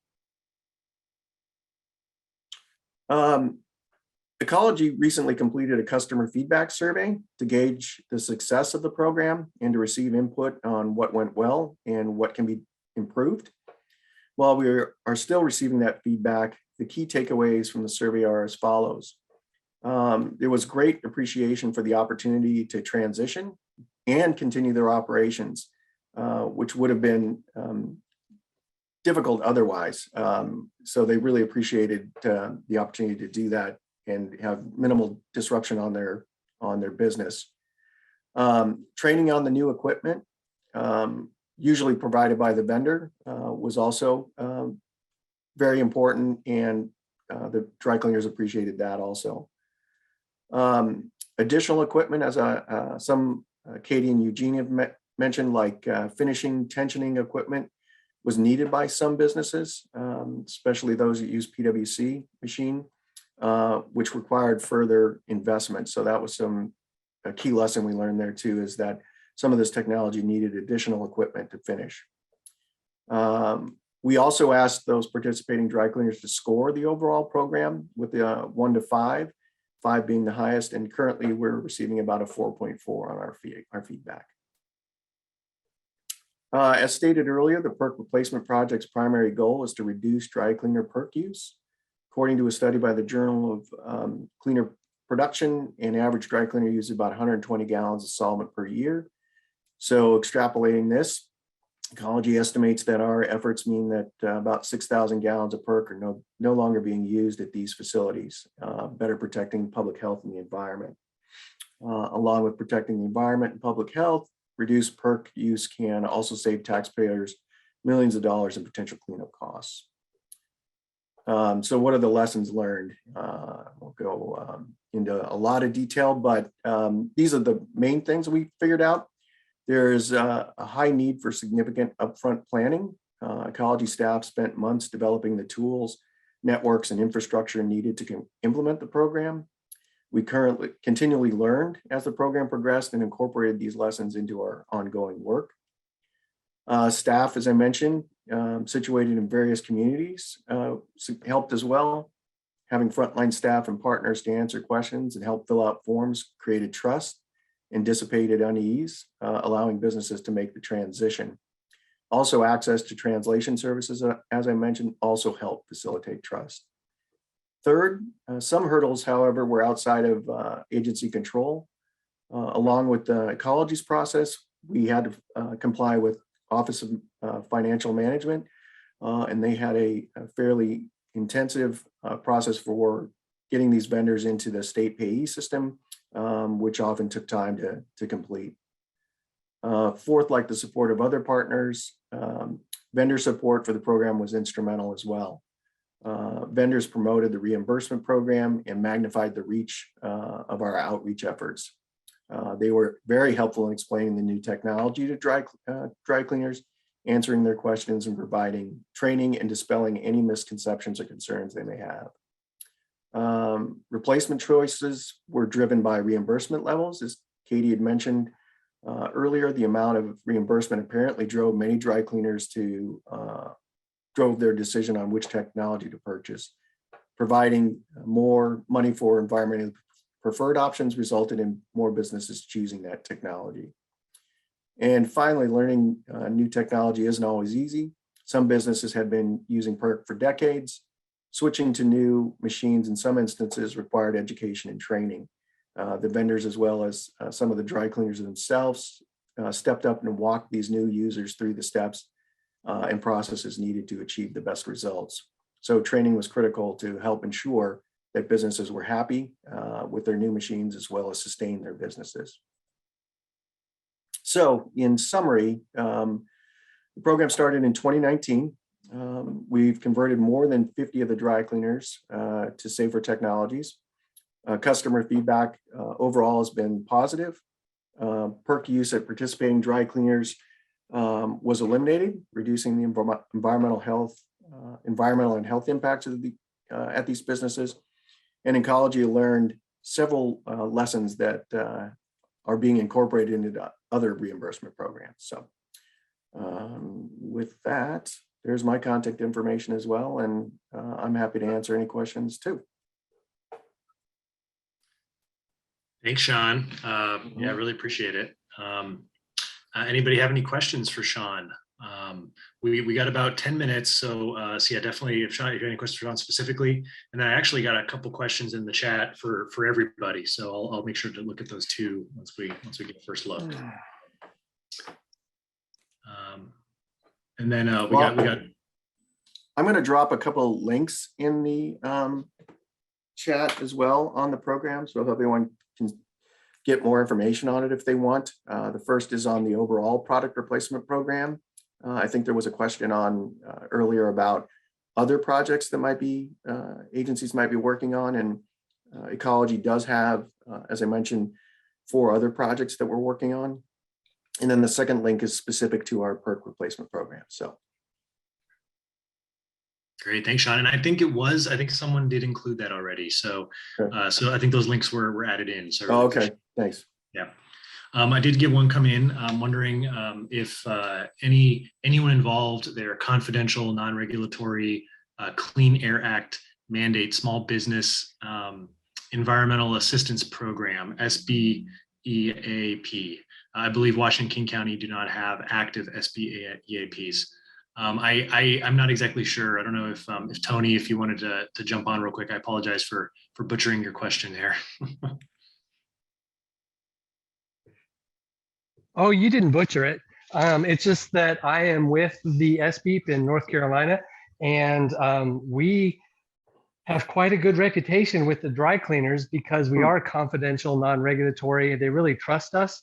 and we're able to be a gap between them and others that want to work with them. We are also the ones who came up with the dry cleaner calendar that's pretty infamous by now, and most states have. So yeah, that was my question, is if anybody had worked with them. And of course, maybe not Washington State and King County recently lost their SBEEP, but we need to get them back. Yeah, Sean, do you know if we've been involved with them? I don't think we have. I don't think so. Yeah, that acronym's new to me. So we'll look into that, Tony. Appreciate it. I did have one question for you, Sean. I know the voucher specifically. I know we worked together on the voucher a little bit, but I know from your experience, I know it's a pretty detailed doc. Did you see any logistical issues or any sort of obstacles to get over with getting the paperwork filled out and worked on? Was there a bit of a learning curve to kind of get that process set up? For us, yes. It took us a couple of iterations and attempts to really get the process smoothed out. So as I mentioned, there's at least 4 steps, and we need to document each of those steps. So making sure that we have each of those reports and vouchers in the correct files took a while to figure out. We had to develop our own spreadsheet database to track those. What really helped was assigning a unique tracking number to each of those vouchers. But then going through the process, making sure that dry cleaners realized that, just signing up was the first step, that they would have to do a decommissioning. Some of them were unclear on that as well. So Ecology needed to witness that. They couldn't just do that on their own. The old perk machine had to be scrapped, and we had to have documentation indicating that it had been scrapped with their business name on that as well. So it's a number of moving parts that we learned as we went how to best manage that. And as I said, we have files on each of these. And then Miles, yourself, you developed a tool at the end, the manager's tool, that we went through and checked off that each of those needed documents was in the correct file. So, but we still had hiccups occasionally. Checks sometimes took longer than needed to. Thankfully, we didn't send checks to the wrong person ever, but we did get them out. Great, thanks. There was a question I see, did any of the programs have issues with early adopters who paid 100% of the replacement cost and complained about subsidized replacements? Yes, and we got a couple of businesses that contacted us and thought that we were punishing them for being early adopters. So the goal of this was to replace perk machines with either high flash hydrocarbon for ecology or professional wet cleaning. If they could show that they had done that during the current biennium, which started in July of 2019, and that they scrapped the machine, has waste receipts, we would reimburse them for those costs. In some instances, we did provide funding for additional ancillary equipment, the tensioning equipment, that sort of thing. But yes, we did get contacted by a few, and we had conversations about that and decided that if they did it during the current biennium, we would be able to reimburse them. Yeah. Katie and Eugene, same question for you two. Did you encounter that situation at all while you were setting up your programs? Not that I am aware of. Mostly I am more familiar with the shops that made the transition to wet cleaning under our program. And then when Washington Department of Ecology started their own, they felt a little cheated out of additional funds. That's mainly what I'm more familiar with there. And I believe you guys did end up reimbursing those shops. Yeah, so sorry, I don't know if you were going to jump in, Miles. So there was, as you could tell, some dry cleaners in Washington State were able to get up to $40,000 at the beginning, because King County had 20 and we were offering 20 at the time.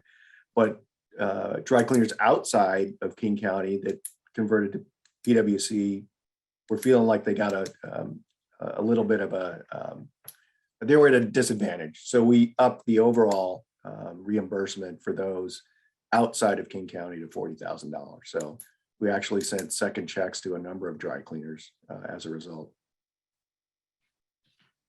And as far as California goes, I don't believe we had any issues. I think our program was started far enough back that the facilities that were early adopters were going through our program, at least in California. Not everyone for sure, but there were no complaints as far as I know. Yeah, I know stuff wasn't really being adopted, it seemed like, till at least mid 2000s. And yeah, you guys were starting right around that time. So that's great. I did have one more question come in, and this is for all of you. So, we have another minute or so. It's regarding vendors and understanding, it seems like every program interacted at some level with vendors, but was there any pushback from vendors or any sort of equipment vendors that you had to deal with, or what was the relationship like with them, if that makes sense? I can start. So our relationship with the vendor community was the one thing that made our program very successful. So a lot of the vendors that were supplying PERC to these shops, saw the opportunity to start offering professional wet cleaning equipment.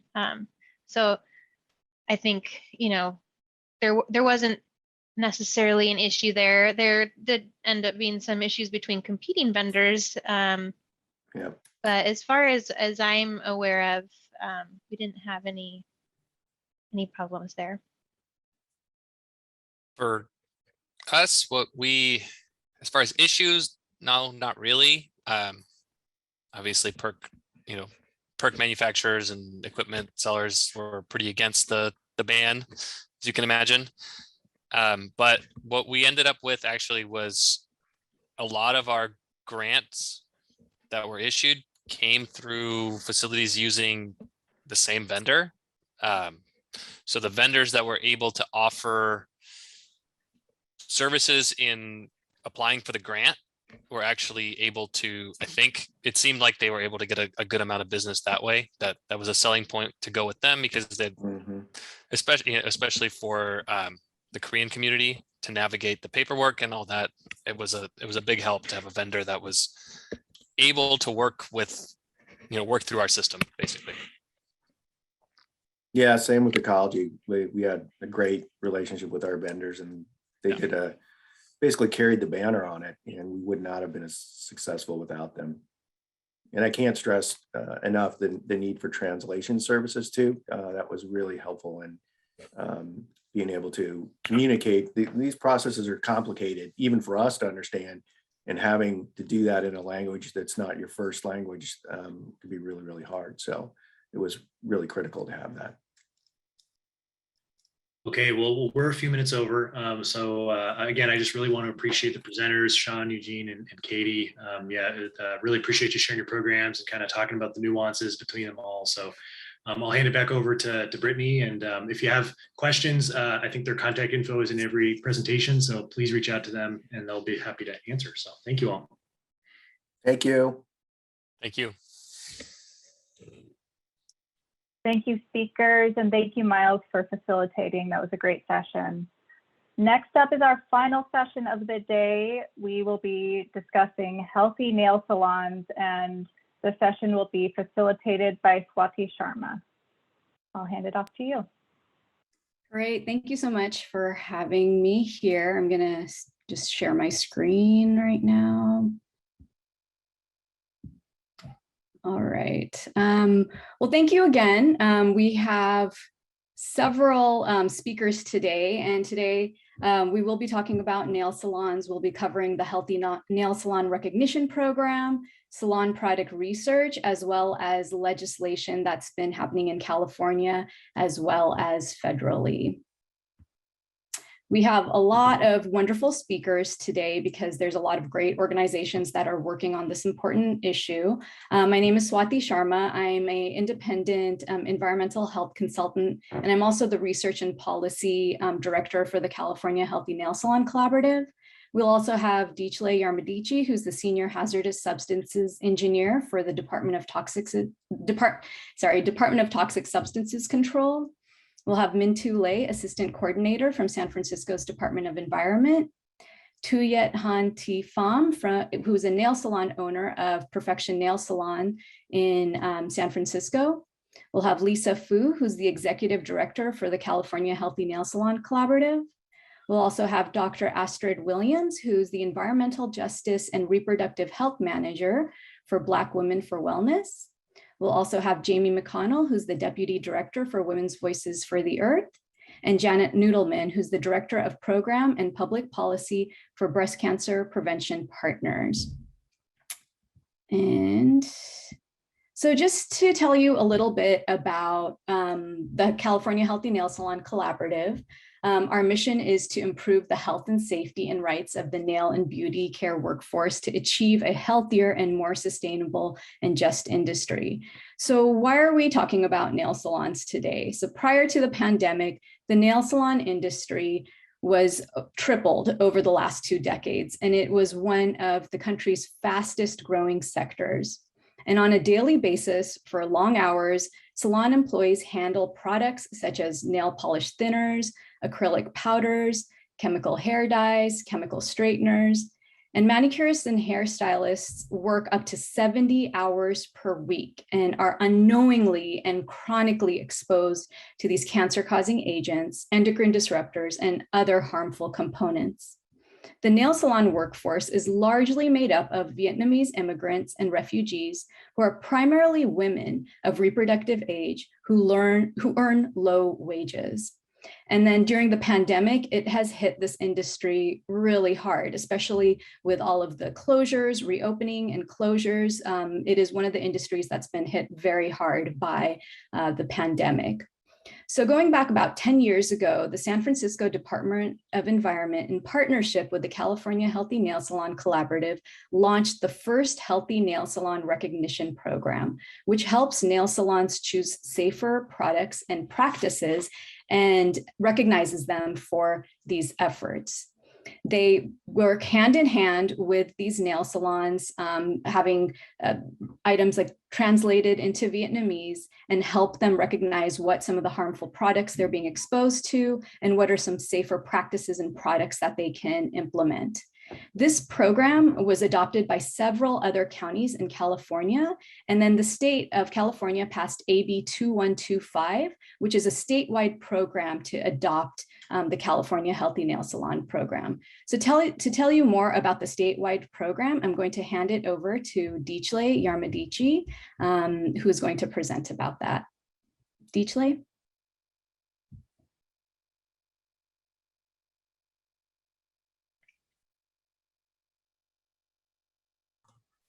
Sorry, I was muted. So can you guys see my presentation okay? Or you just see a desktop? No, we can see it. Okay.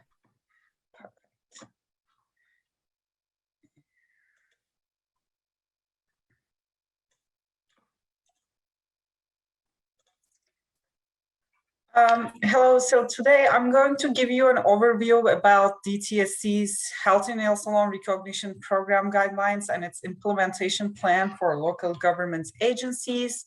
As Swati mentioned, nail salon safety in California started all the way back in 2009 with the California Healthy Nail Salon Collaborative campaign, which led to the establishment of the first Healthy Nail Salon Recognition Program in San Francisco, then followed by others. And meanwhile, in 2012, the TSC conducted testing of limited number of nail products found toxic chemicals in them. And in 2016, Assembly Bill 2125 was signed into law that mandated DTSC to publish the Healthy Nail Salon Recognition Program guidelines that are intended for local agencies in 2018. This bill was signed into law because of the increasing evidence of the health issues the salon workers were experiencing by being exposed to the harmful chemicals found in nail products. The goals of the bill are to support the development of these local voluntary programs throughout California to protect workers and their consumers, and to recognize salons that meet these guidelines as healthy nail salons. As we know, salon workers and customers are exposed to these toxic chemicals found in nail products. And salon workers' exposure is particularly an issue because they work long hours and exposed to multiple chemicals simultaneously. And majority of the workers are women of childbearing age and pregnant women. And they are also low-income minorities with limited English proficiency, meaning that they may have a hard time understanding the harms of the chemicals that are found in nail products they're working with. Customers is another group that is exposed to these chemicals, including children, adolescents, pregnant women, and women of childbearing age. There are several benefits of implementing these programs as a local agency. The program intends to reduce the salon worker exposure by adopting the use of safer products, safer work practices, and implementing proper ventilation. It also protects the community health by minimizing customers' exposures to these toxic chemicals. And some of these chemicals are carcinogens, reproductive or developmental toxicants. Program also promotes green business principles such as use of other greener products and conservation of energy. When we put together the guidelines, we consulted with several stakeholders, including the existing HNSR program coordinators, California Health Nail Salon Collaborative, agencies that include BBC, Department of Public Health, and others, and prospective local government agencies. DTSC's voluntary program goals are to support the development of these local programs throughout California to protect the workers and their customers, and recognize and certify the health nail salons that meet these guidelines. The guidelines include an implementation plan for local agencies who'd like to implement the program, also training topics for salon workers and owners, list of chemicals that should not be used by nail salons, health nail salons, list of safer work practices and implementing proper ventilation, certification requirements, and also tips on how to conduct outreach for salon recruiting for the program, model application forms for interested salons, and audit checklists for the local program coordinators to inspect and certify the salons, and thereafter annual audit visits to make sure the salons following the guidelines to maintain their certificate. In addition to these guidelines, DTSC also put together an outreach kit. Some of this material is available on our website. It includes a checklist for implementation and audit checklist. A copy of these are available in the guidelines for local agencies. We also will provide the program seals that will go on storefront to identify the salons that are certified as health and nail salons, that you can request those from DTSC if you would like to implement the program. And it also includes a promotional flyer for salon recruiting to introduce the program, application form for interested salons, and a 10-minute nail salon training video. This is provided by DTSC, but local agencies will be the ones conducting the training in the salon. We are also working on some tools to create customer awareness as well. There are 2 tiers for the DTSC's program, Tier 1 Silver and Tier 2 Gold. For salons to be eligible for the Silver certificate, they need to comply with the existing laws, complete the salon training, use safer products and adopt safer work practices, and use available ventilation. The details are provided in the guidelines for adopting these practices. And for salons providing acrylic nail services, they also need to install a local exhaust ventilation system. Tier 2 Gold certificates requires to meet all the Tier 1 requirements and install a mechanical ventilation system.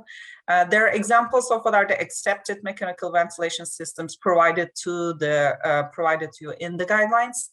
And to note that nail salons provide chemical hair treatment services are not eligible for DTSC's HNSR program, because some of these toxic chemicals found in nail products are also found in some hair products.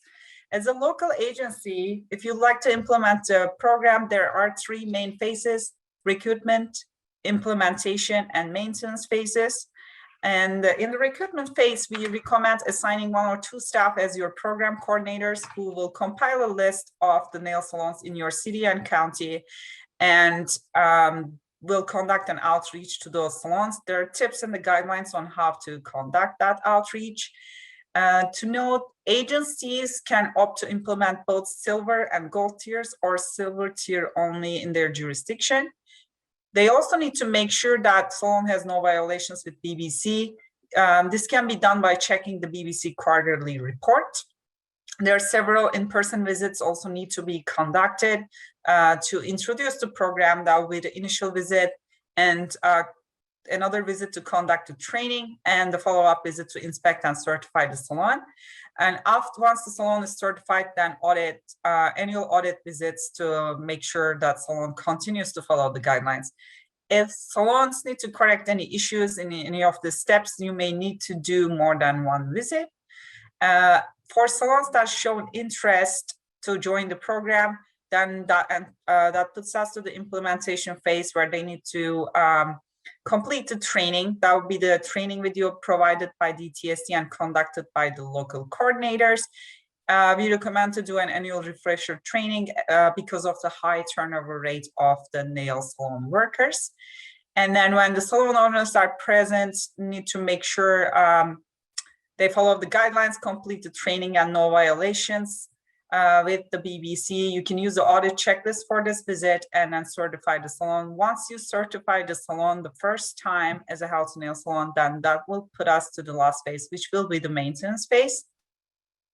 And again, if the salon needs to correct any issues, you may need to do more than one visit. Maintenance phase includes the annual audit visits when the salon owners are present. The audit checklists are available in the guidelines. And if salon needs to correct any issues, can specify a future date. And if they don't correct the issues by this date, then they need to be decertified. Again, you may conduct more than one visit until they correct the issue. As a local agency, you can use some other tools in addition to DTSC to create customer awareness in your city and county, such as hosting local events or listing the salons on your city and county websites. DTSC will also, once you certify the salons, you can reach out to us, and we will also update the list of the health and nail salons on our website. This is a map of California showing all the health and nail salons, which is owned by the California Health and Nail Salon Collaborative. And this is how the application process looks like for an interested nail salon. They need to complete the application form and then complete the salon training and then schedule an appointment with their local coordinator. If they meet the minimum requirements, then they're eligible for tier 1. If they meet additional requirements, then they're eligible for tier 2. But as an agency, you can opt to only implement silver tier in your jurisdiction. Once they're certified, they need to continue to follow the guidelines, which will be confirmed by the annual audit visits by their local coordinator. These are the DTSC's HNSR program contacts. The first one is my contact information if you have any technical questions, and Chinchao is my coworker who will be the person of contact for implementation of the program that will provide you the additional material, and you can reach out to any of us as well. And here are some links that are relevant to the HNSR program and Safer Nail Products page of DTSC if you would like to read further. Thank you for your attention.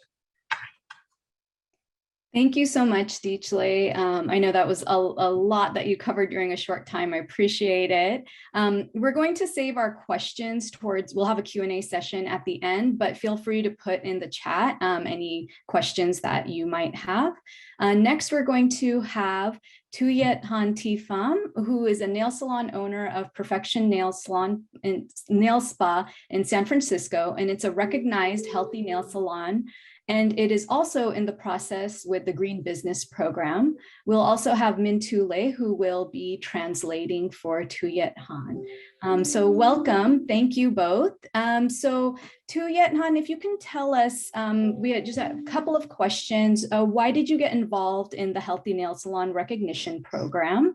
What benefits have you noticed? And was it an easy or hard process? Hi, this is Min Tu Le. I'm the assistant coordinator for the Health Nail Salon program in San Francisco, and I'll be the interpreter for Tuyet Han Tifam. Chị Hạnh, tại sao chị tham dự vào chương trình Tiệm móng tay lành mạnh? Dạ, xin chào mọi người, tôi tên là Tuyết Hạnh, tôi là chủ của tiệm nail Perfection Nail. Tôi xin trả lời là tôi tham dự vào chương trình Tiệm móng tay lành mạnh vì tôi thấy rất là hữu ích cho business của tôi. Tại vì trước khi mà tham gia chương trình á, thì tôi không biết sản phẩm nào là tốt cho sức khỏe của thợ và của khách hàng. Hello everyone, my name is Tuyết Hạnh Thị Phạm. I'm the owner of the Perfection Nail Spa. I joined the Healthy Nail Salon program because I think it's benefit for my business. Before participate, I don't know what products were good and what's not good for my staff and my customers. Sau khi mà tham gia vào chương trình thì em rất là tự tin là mình có thể lựa chọn những cái sản phẩm tốt cho khách hàng và thợ của mình để những người khách hàng của mình và thợ của mình không phải xài những sản phẩm có nhiều chất độc hại. So after I joined the program, I'm confident to choose the better products that do not have a toxic chemical for everyone. Chị thấy có những lợi ích gì khi mà chị tham dự vào chương trình? Dạ, em thấy khi mà tham dự vào chương trình cái lợi ích là khách hàng của em thì rất là hài lòng vì họ thấy mình xài những sản phẩm mà không có chất độc hại và họ nói là họ sẽ quay lại tiệm của em, còn thợ thì họ rất là thích làm tại đây và họ không muốn đi chỗ khác để làm nữa. The benefit of the participant in the program are that my customer and staff are very pleased because the one that we because of those products that we use. The customer told me that they're going to come back and my staff don't want to change job to different salons. Phần thứ ba là cái quá trình tham dự dễ hay là khó chị? Dạ, em thấy chương trình tham dự rất là dễ. Khi mà mình không hiểu vấn đề gì mình có thắc mắc hay có câu hỏi thì mấy anh chị ở bên chương trình thì có thể giúp mình giải đáp những cái câu hỏi đấy rất là dễ dàng và nhanh chóng. The process is very easy and simple. If I don't understand anything, I can always ask the program staff to explain all of my concern and pretty fast. Yeah, cảm ơn chị. Thank you. Dạ, không có gì. Thank you so much, Tuyet Han, and thank you, Mintu. Just to note, Mintu also helps to oversee the Healthy Nail Salon Recognition Program in San Francisco and was integral in helping to create this program. So if you're ever in San Francisco and looking for a nail salon, please go visit Perfection Nail Salon because they've done a lot of great work there. And next, we will be talking about product research. So we will have Lisa and Astrid, who will talk about some of the research that's been done, not just in nail salons, but in cosmetic products overall. And we will also have Jamie talking about safer disinfectants in salons. So first, I'll hand it over to Lisa. Thank you, Swati. I'm going to share my screen.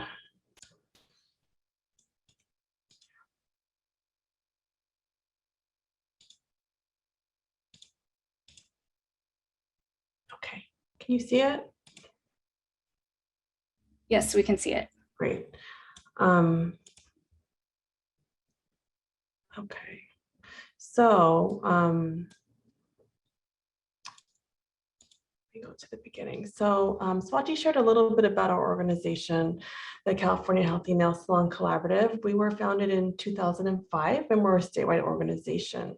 And we do a little bit of everything. And so we actually have a multi-tiered approach to our work.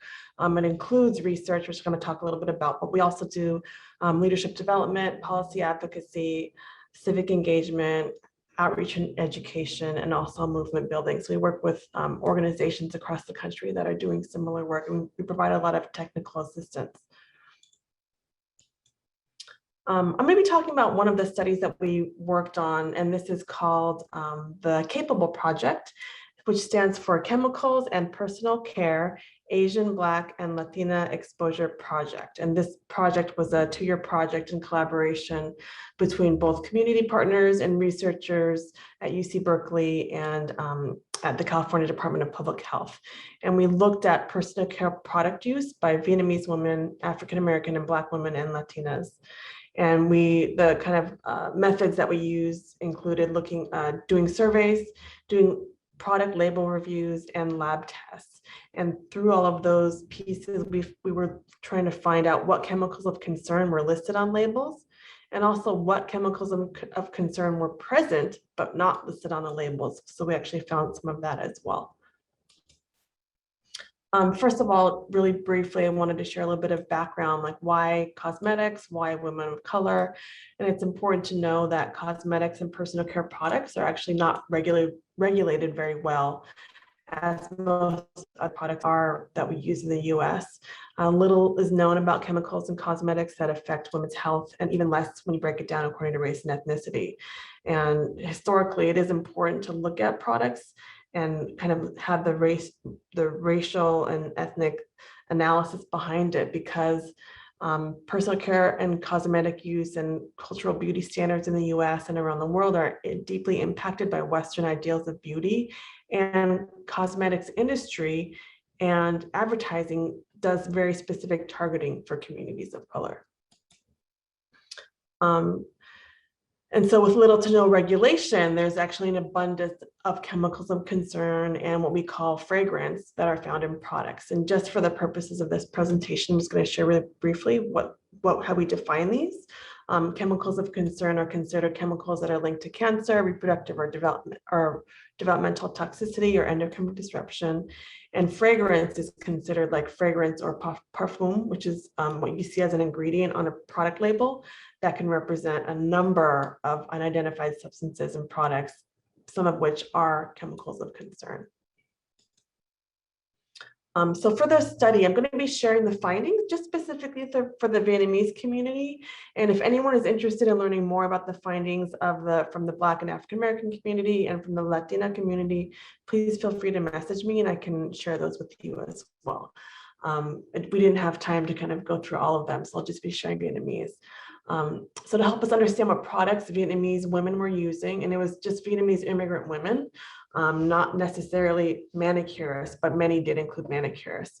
We surveyed women with about 40 questions about product use, including makeup, hair, intimate care, skincare, perfumes, and deodorants. And we also asked, where do they buy these products? And so this survey was able to help us identify the products that were most commonly used in the community. And we found that Vietnamese women were reporting higher uses of facial cleansing products, leave-in hair conditioners, and less likely to try to avoid certain ingredients in products. And they were also more likely to use products with fragrance. So from that, we were able to conduct a label review, and actually in total, among all communities, we reviewed 546 products and found that 65% had chemicals of concern. 3 and 4 actually had quote unquote fragrance listed as an ingredient. The most common chemicals of concern were parabens, formaldehyde releasers, and siloxanes, which are emollients, and they kind of give a smooth feeling in a lotion or a shampoo. Specifically in the Vietnamese community, we found out of the 546, 212 were products that we had identified through our surveys for the Vietnamese community, and 62% of those were products that were found to have chemicals of concern in their ingredient labeling, and 57% had products with the ingredient fragrance listed as one of their on a label. And then we did lab testing. So overall, it was about 10 products per community, and we found communities of chemicals of concern in every product. But only 20 of them actually listed them on their label. So that means there were 11 products that did not have any chemical concern in their label, but we found them in the lab tests. And then of the chemicals of concern that we did find, most of them were a fragrance or perfume. And here's just a couple of the products that we had found that were listed, that we looked at, that did not have COCs listed on their label. So overall, just in terms of recommendations, this was a study that looked at products being used by women, not necessarily salon workers. And so you can just imagine if a woman is a salon worker, like working in a Black beauty salon or in a nail salon, what are the products, what could we find in terms of those products specifically? We know in nail salons, people like to use products with a lot of fragrance. We need to start looking at that and really question that use of fragrance in personal care products even deeper and start to dig into that a little bit more. And I would also recommend to collaborate with other programs that support the use of safer products, like what Dishley shared with the DTSC's program, the programs that we've been working on with the different counties as well with the California Healthy Nail Salon Collaborative. I would just recommend you to reach out. And if you have any questions, if you want to establish any type of program that's even similar, we could work to help to support you with that. Thank you so much, Lisa. Next, we will have Astrid, and I will share Astrid's presentation.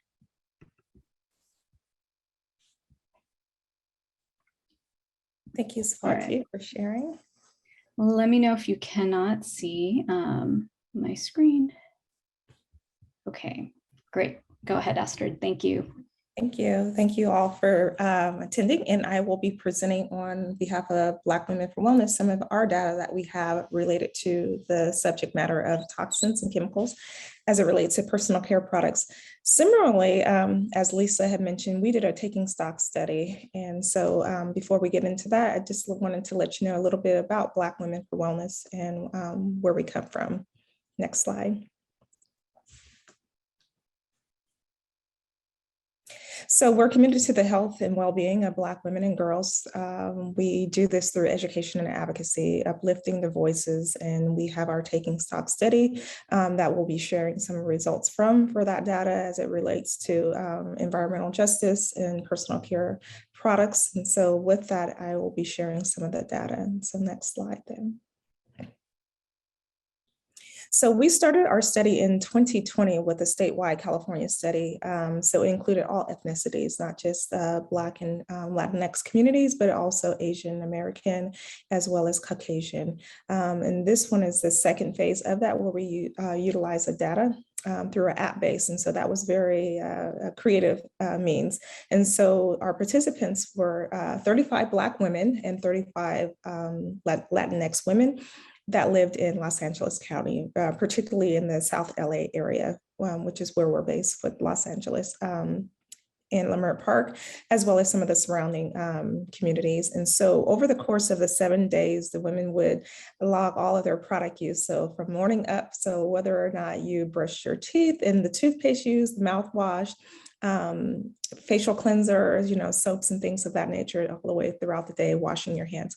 So it's particularly interesting to see some of the products that were used in some of the toxins and that came up in that. And so as you can see here, there was an average of 11 products used per day. So most people, when we ask the question, how many products do you use per day? Most people will probably say on the lower end, right? Maybe two to three, right? You wash your hands, you may, bathe or, so forth. But it's interesting to see how once you log it, as we know, and taking consideration to that, we see much more. And so what were some of those products that were used? As we can see here from the table, largely it was among personal care products. And so like I say, facial cleansers, hand soaps, lotions and things of that nature, body oils. Next slide. Why is this particularly interesting and needed? And so in looking at the toxic load of Black women in communities of color, we carry a higher load in relation to, chronic diseases such as breast cancer. So we are really advocates of being able to look at the product label and ingredients and being able to see what are some of those ingredients that are contained in there and how that might relate to our reproductive health. Here we know that women of color are disproportionately exposed to consuming consumer products that may contain, phthalates, endocrine disruptors that are linked to cancer, such as, breast cancer, ovarian cancer, uterine cancer. And so these inequities are very important to be able to get that information out. Some of the related health effects can include infertility, fibroids, as I mentioned, breast cancer, and the like, and also early puberty. As we mentioned back, we're committed to the health and well-being of girls as well. And so through this, we work with Silent Spring as well as Occidental College and our counterparts for the Latinx communities to be able to collect this data through the Detox Me apps.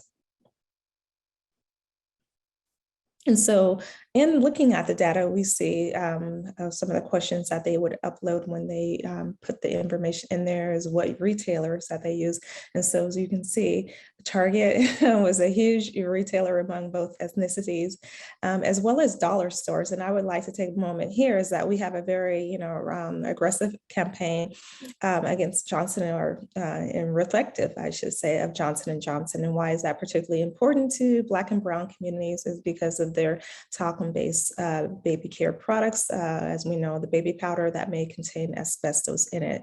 And discounted stores, you'll find these largely in those. And so like your Dollar Tree, Dollar Generals, 99-cent stores. And so that's why it's really important is because it's, really, accessible, is, very economical, but the toxins and the ingredients that may be in there are really disruptive to the reproductive system. So we want to keep that in mind and educate our, members about that. And so some of the products with the greatest diversity of brands, as I mentioned throughout the week that they would upload contain, face creams, sunscreens, as we know, also contain, some toxic chemicals in their hand and body lotions, body oils, leave-in conditioners, all alike. Those were some of the things that were coming up and highly used in the products that they contained.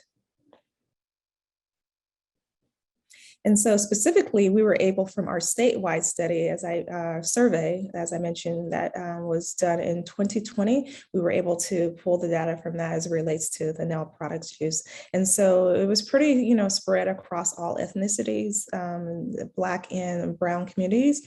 They used a larger portion of the, nail products such as nail polish, gels, acrylics, or wraps. If you look at the age, it was pretty, evenly distributed across the ages, and the educational level, as you can see, more advanced in education. So oftentimes you think, the more educated you are, you're able to make better decisions. But however, that did not seem to be the case because we like our products, right? This is a $7 billion industry has been, touted. Which is the beauty products industry, whether that be hair care or, cosmetic aids. And so people are still going to use these products. And so we want to be able to make sure that they're mindful and the information is available to them. And then education is pretty, relevant as well among the different ethnicities listed here. And the next one, I believe it contains the nail polish removers. So again, pretty evenly among the ages, and Black and Hispanic are, tending to use more of the nail polish removers, and also highly educated women that are using these nail polish removers, and the educational levels in there. So the point being here is that just bringing awareness to the issues of the products and personal care products. And so the next slide is more of our contact information, I believe. Getting ahead of myself. So that as it relates here is our Kim cards. And so why is this a great resource and a tool, which we have available on our website, is that consumers can utilize these cards to be able to use when they go out to the beauty supply stores, or either, looking at labels that they may have in their own homes or, medicine cabinets or wherever you keep your personal care products, to cross-reference to see what are some of the chemicals to avoid from that. And so as we see BPA, phthalates, toluene, all of these things are, maybe possibly in your products. And so being able to bring awareness to those. And so you can, abstain from using these, types of products. and my contact information here. So as I mentioned, we have a wealth of resources available at Black Women for Wellness, which is bwwla.org. The Kim card that I just went over is available for download in a digital format, as well as some of the campaigns, more additional information about the Johnson & Johnson, what you should know in relation to that, as well as environmental justice issues. And my contact is here. Thank you. Thank you so much, Astrid, for the recap of that very, very important study. Next, we have Jamie McConnell with Women's Voices for the Earth. Hi, everyone. My name is Jamie, and I'm going to be presenting on behalf of Women's Voices for the Earth. And we are a national environmental health organization. And today I'm going to be talking about reducing exposure to harmful disinfectants in the salon workplace. I do not have a PowerPoint. I'm only going to be speaking for a few minutes. So why are we concerned about disinfectant use or harmful disinfectant use in salons? So in addition to the toxic chemicals often found in salon products, there can be considerable use of disinfectant chemicals in salons as well. Disinfecting in the salon is generally mandated by state regulations to reduce the risk of spreading infections between salon customers, which is obviously very important. And since COVID, disinfecting activity, as you can imagine, has ramped up in salons pretty significantly, just like any other business and households, frankly. And some disinfecting chemicals in disinfectants are toxic. And so one of the things we're doing is encouraging salon workers and owners to use healthier, safer, and equally effective disinfectants to better protect their health. So while regulations rarely prescribe specific products or chemicals to be used that should be used in salons, there is usually a requirement to use an EPA registered disinfectant that is approved to be used in healthcare settings. However, a majority of EPA registered disinfectants contain either quaternary ammonium compounds, what we refer to as quats, or chlorine bleach as the active disinfecting ingredient.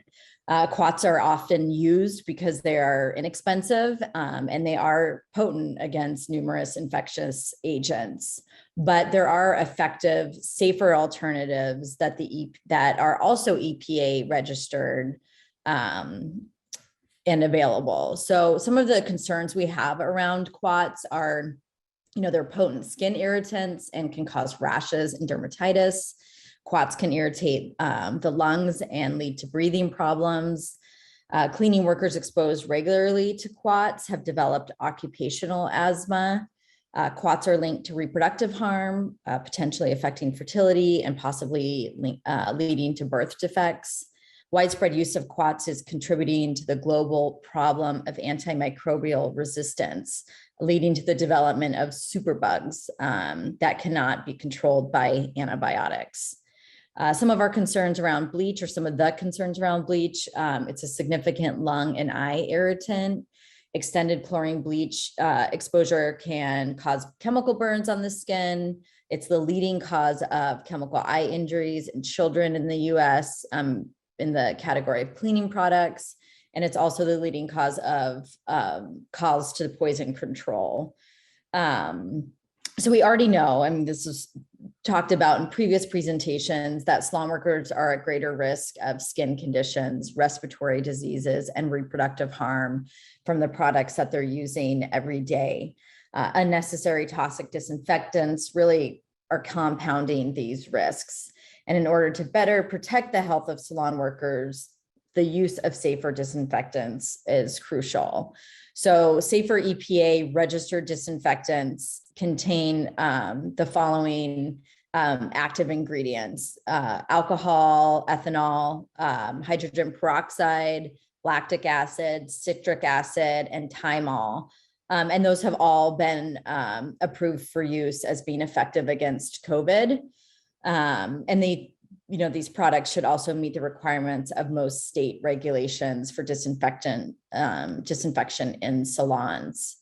So we, Women's Voices for the Earth, we actually have a fact sheet available for salon workers and owners with helpful tips on how to reduce toxic exposure in salons. And it includes a list of safer and approved EPA approved disinfectant products. And I'll stick that link in the chat. We also have that fact sheet translated into Vietnamese and Spanish. And that concludes my presentation. Thank you. Thank you so much, Jamie. Next, we have Janet Noodleman from Breast Cancer Prevention Partners, who will be talking about many of the California legislative wins and some federal legislation. And I will be sharing Janet's presentation. Thank you. I'm going to just jump in while you get the PowerPoint deck up. Swathi, I'm really impressed that we're only 3 minutes behind schedule. What a group of very disciplined speakers here. My name is Janet Noodleman. I'm here today representing Breast Cancer Prevention Partners, the only national organization focused solely on preventing breast cancer by identifying and eliminating the environmental links to the disease, and our campaign for safe cosmetics. And I was asked by Swathi to provide you with a summary of California legislation that has been enacted over the last 3 years that addresses the health and safety of professional nail salon workers. And next slide, please.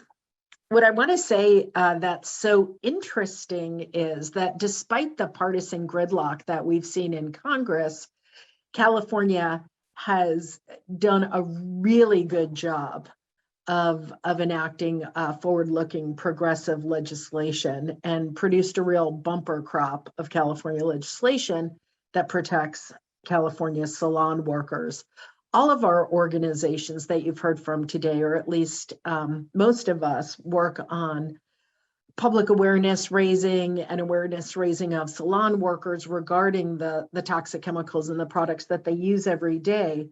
But at the end of the day, we all agree that we deserve a government that protects us, and no one should have to shop their way or work their way out of the problem, which is why we also work on state and federal legislation to protect salon workers so that everyone will be protected.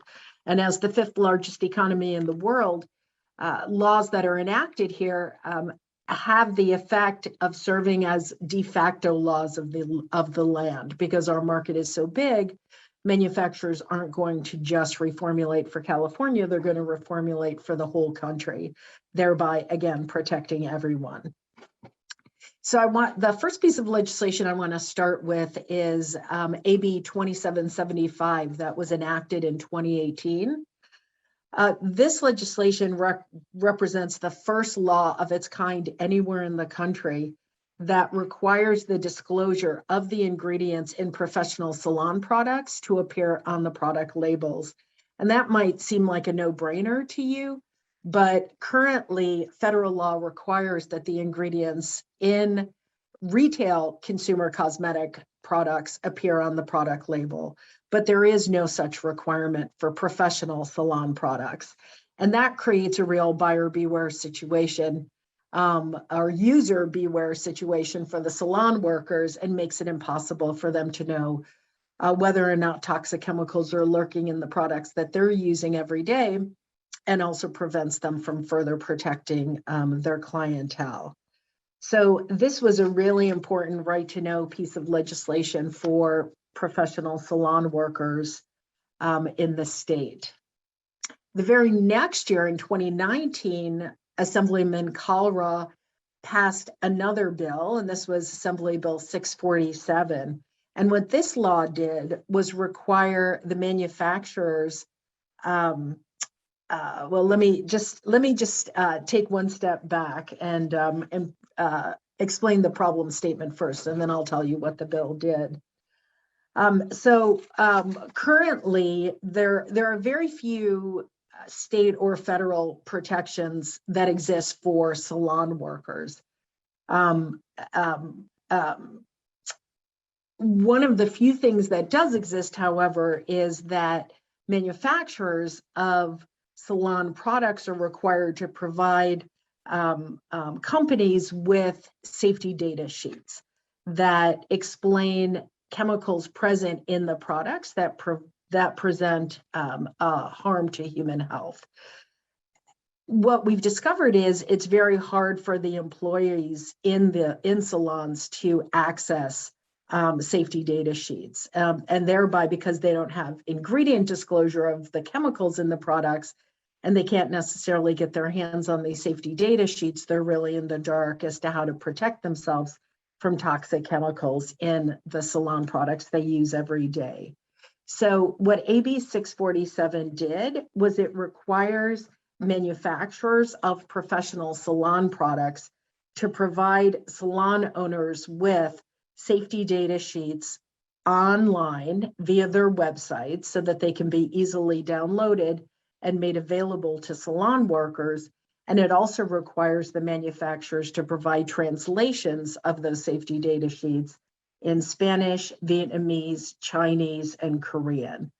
And the law applies to not just salon products, but also to disinfectants as well. Next slide, please. So the very next year, in 2020, 2 more cosmetic safety bills were signed into law by Governor Newsom. And the first one is Senate Bill 312, which was introduced by Senator Connie Leyva, the California Cosmetic Fragrance and Flavor Ingredient Right to Know Act. This was the first law of its kind anywhere in the nation, really anywhere in the world, that forced the disclosure of fragrance and flavor chemicals in beauty and personal care products sold in California that are toxic to human health or the environment. You heard a little bit from Lisa earlier about the problem related to the lack of fragrance disclosure. Currently, all of the ingredients in a cosmetic product have to appear on the product label, with the exception of fragrance and flavor. And that can be a real problem because we know that toxic chemicals linked to cancer and birth defects, reproductive harm, endocrine disruption, etc., can hide under that one word, fragrance, parfum, or flavor on a product label. Again, creating a buyer beware situation for consumers and a user beware situation for salon workers. What SB 312 did was it closed that federal loophole, and it prohibited, for the first time ever, cosmetic companies from claiming trade secret protection for fragrance or flavor chemicals linked to harm to human health or the environment. So beginning in January of 2022, companies selling cosmetic products in California have to report to the State Department of Public Health the presence of any fragrance or flavor chemical in a retail cosmetic product or a professional salon product that are present on any of the 23 designated lists that are referenced in the bill. And the designated lists are lists of hazardous chemicals that have been created and maintained by our Department of Toxic Substances Control. They're referred to as the candidate chemicals list. And the additional list that was added is a list of EU fragrance allergens. So once that information is disclosed to the State Department of Public Health, they're required to publish it on a publicly accessible database that's maintained by the California Safe Cosmetics Program. Next slide, please. Sorry, I'm having a terrible allergy attack for some reason.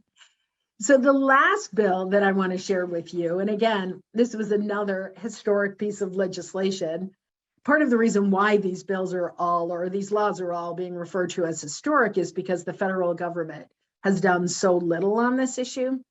So this law, Assembly Bill 2762, that was introduced by Assemblyman Merritt Suchi, the California Safe Cosmetics Act, bans 25 of the worst toxic chemicals from beauty and personal care products sold in California.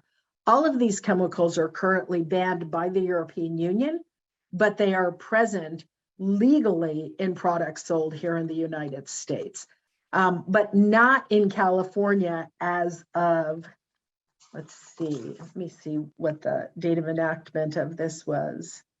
2025, January 1st, 2025. So you can see the list of chemicals that this law includes, many of which are present in nail salon products and hair products, 4 types of formaldehyde, 2 of the worst long-chain parabens and phthalates, 2 phenylenediamines, which are found in hair dyes. And interestingly, the state of Maryland passed an identical law to this law 6 months ago, just this past June. Next slide, please. And the last thing I want to say about AB 2762 is when it became law, the state of California instantly has now banned more than double the number of chemicals banned or restricted by the Federal Food and Drug Administration. So again, just the juxtaposition between the leadership that the state of California has taken on cosmetic safety compared to the federal government is really pretty mind-boggling. So this is my last slide, and I just want to remind you of what I said earlier, that many advocates, including many of us on the call today, have as a primary goal of our work the passage of federal cosmetic safety legislation so that everyone is protected, regardless of where they live, where they work, or where they shop. And I'm really excited to tell you that all 4 of the bills that I mentioned today were just introduced in the U.S. House of Representatives on September 8th as a part of a larger bill package called the Federal Safer Beauty Bill Package. And this is a bill package that we worked very closely with Women's Voices for the Earth and the California Healthy Nail Salon Collaborative. It's very exciting. It closes really serious gaps in cosmetic safety for vulnerable populations like women of color and like professional salon workers. It consists of 4 bills. The first bill, the Toxic Free Beauty Act, codifies California AB 2762, but instead of just banning 13 perfluorinated chemicals, it bans the entire class of perfluorinated chemicals. The Fragrance and Flavor Ingredient Disclosure Act codifies California SB 312, but in addition to requiring the disclosure of fragrance and flavor chemicals toxic to human health and the environment, it also requires the disclosure of any fragrance or flavor chemical that's present in a product at or above 100 parts per million. And we added this additional provision because this is considered the industry standard now, and a number of major multinational companies are voluntarily disclosing fragrance at that level, so we believe everyone should and can do this. The third bill, the Cosmetic Safety Protections for Women of Color and salon workers, includes the language of both AB 2775 and AB 647.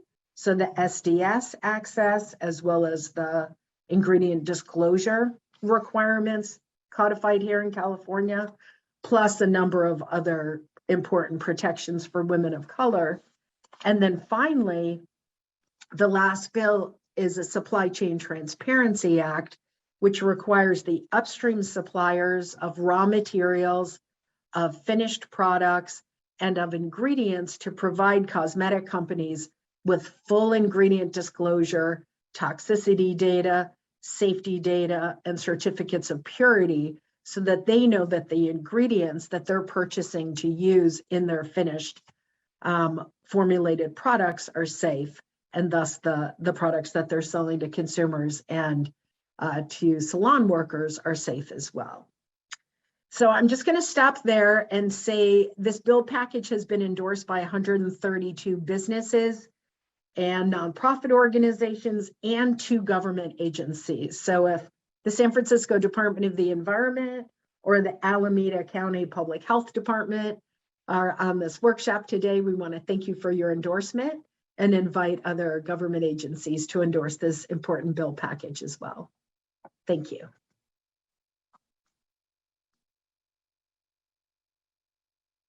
Thank you so much, Janet. I know we covered a lot there. I'm going to just share everybody's contact info.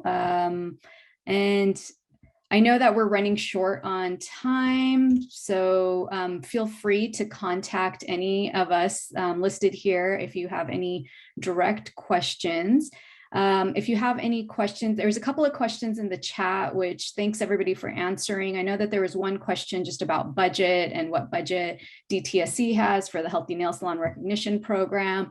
I'll just add that for local governments to implement the Healthy Nail Salon Recognition Program, they definitely need to have a budget, just not only when it comes to staff effectively implementing the program, but just assisting the nail salons. Many of the counties that currently have the program, they've run rebate programs for either ventilation units or safer products because these salons need help in terms of transitioning to safer products or even implementing ventilation units. So it is important that local governments have a budget when they are implementing this program. I will stop the screen share there. Are there any other questions? Please feel free to put it in the chat or feel free to just unmute yourself and ask any of us your questions.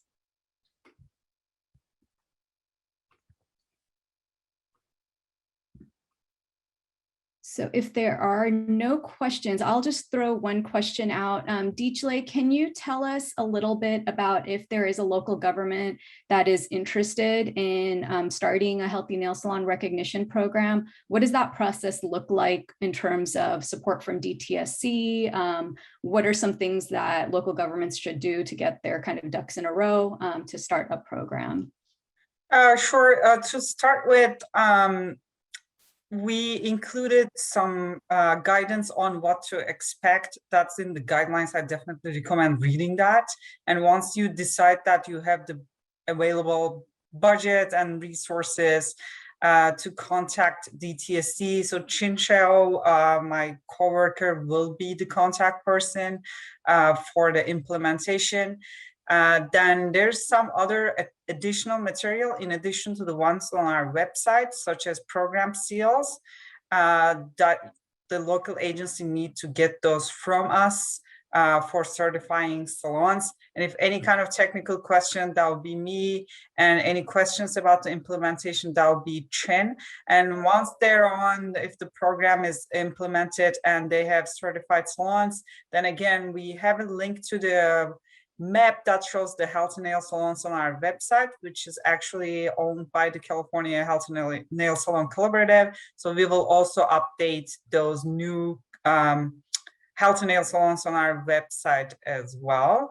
And then, as I mentioned in the presentation, part of that outreach kit, in addition to guidelines, include the nail salon training video, the brochure. So those are already available on our website, and they're also translated to Vietnamese as well.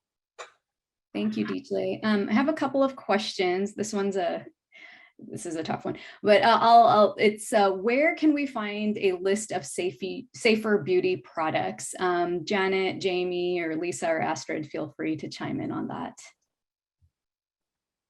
So I'll just start and say, and then, yeah, Astrid, why don't you follow up?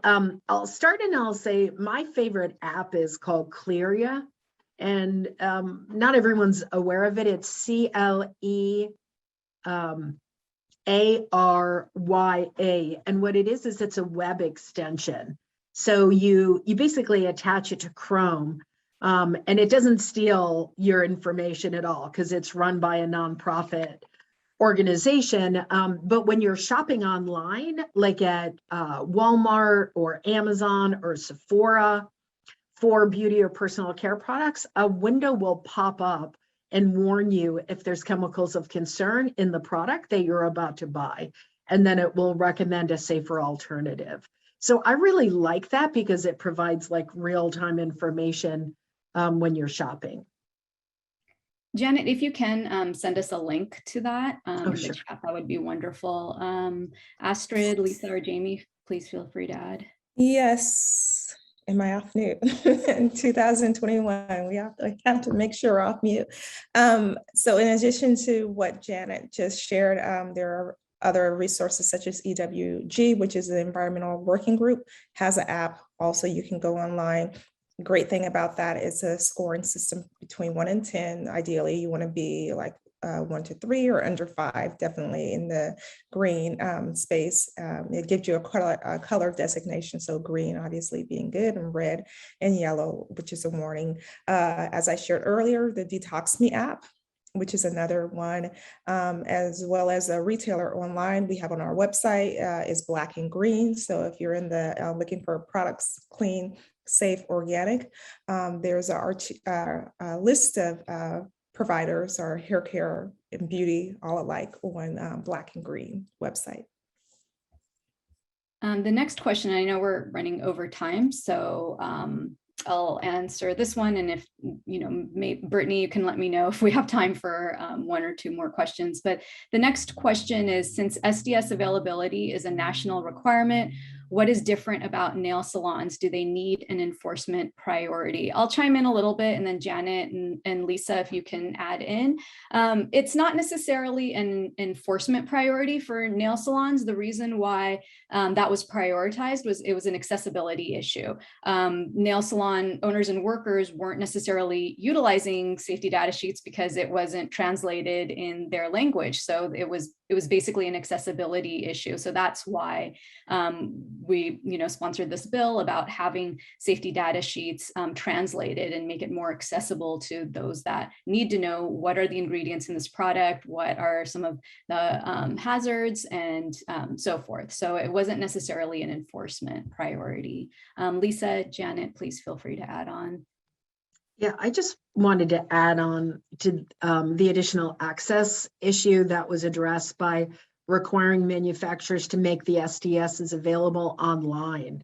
So that's a big deal, because then salon owners who were having trouble getting the SDSs could just download them, and then they could make them more readily available to salon workers.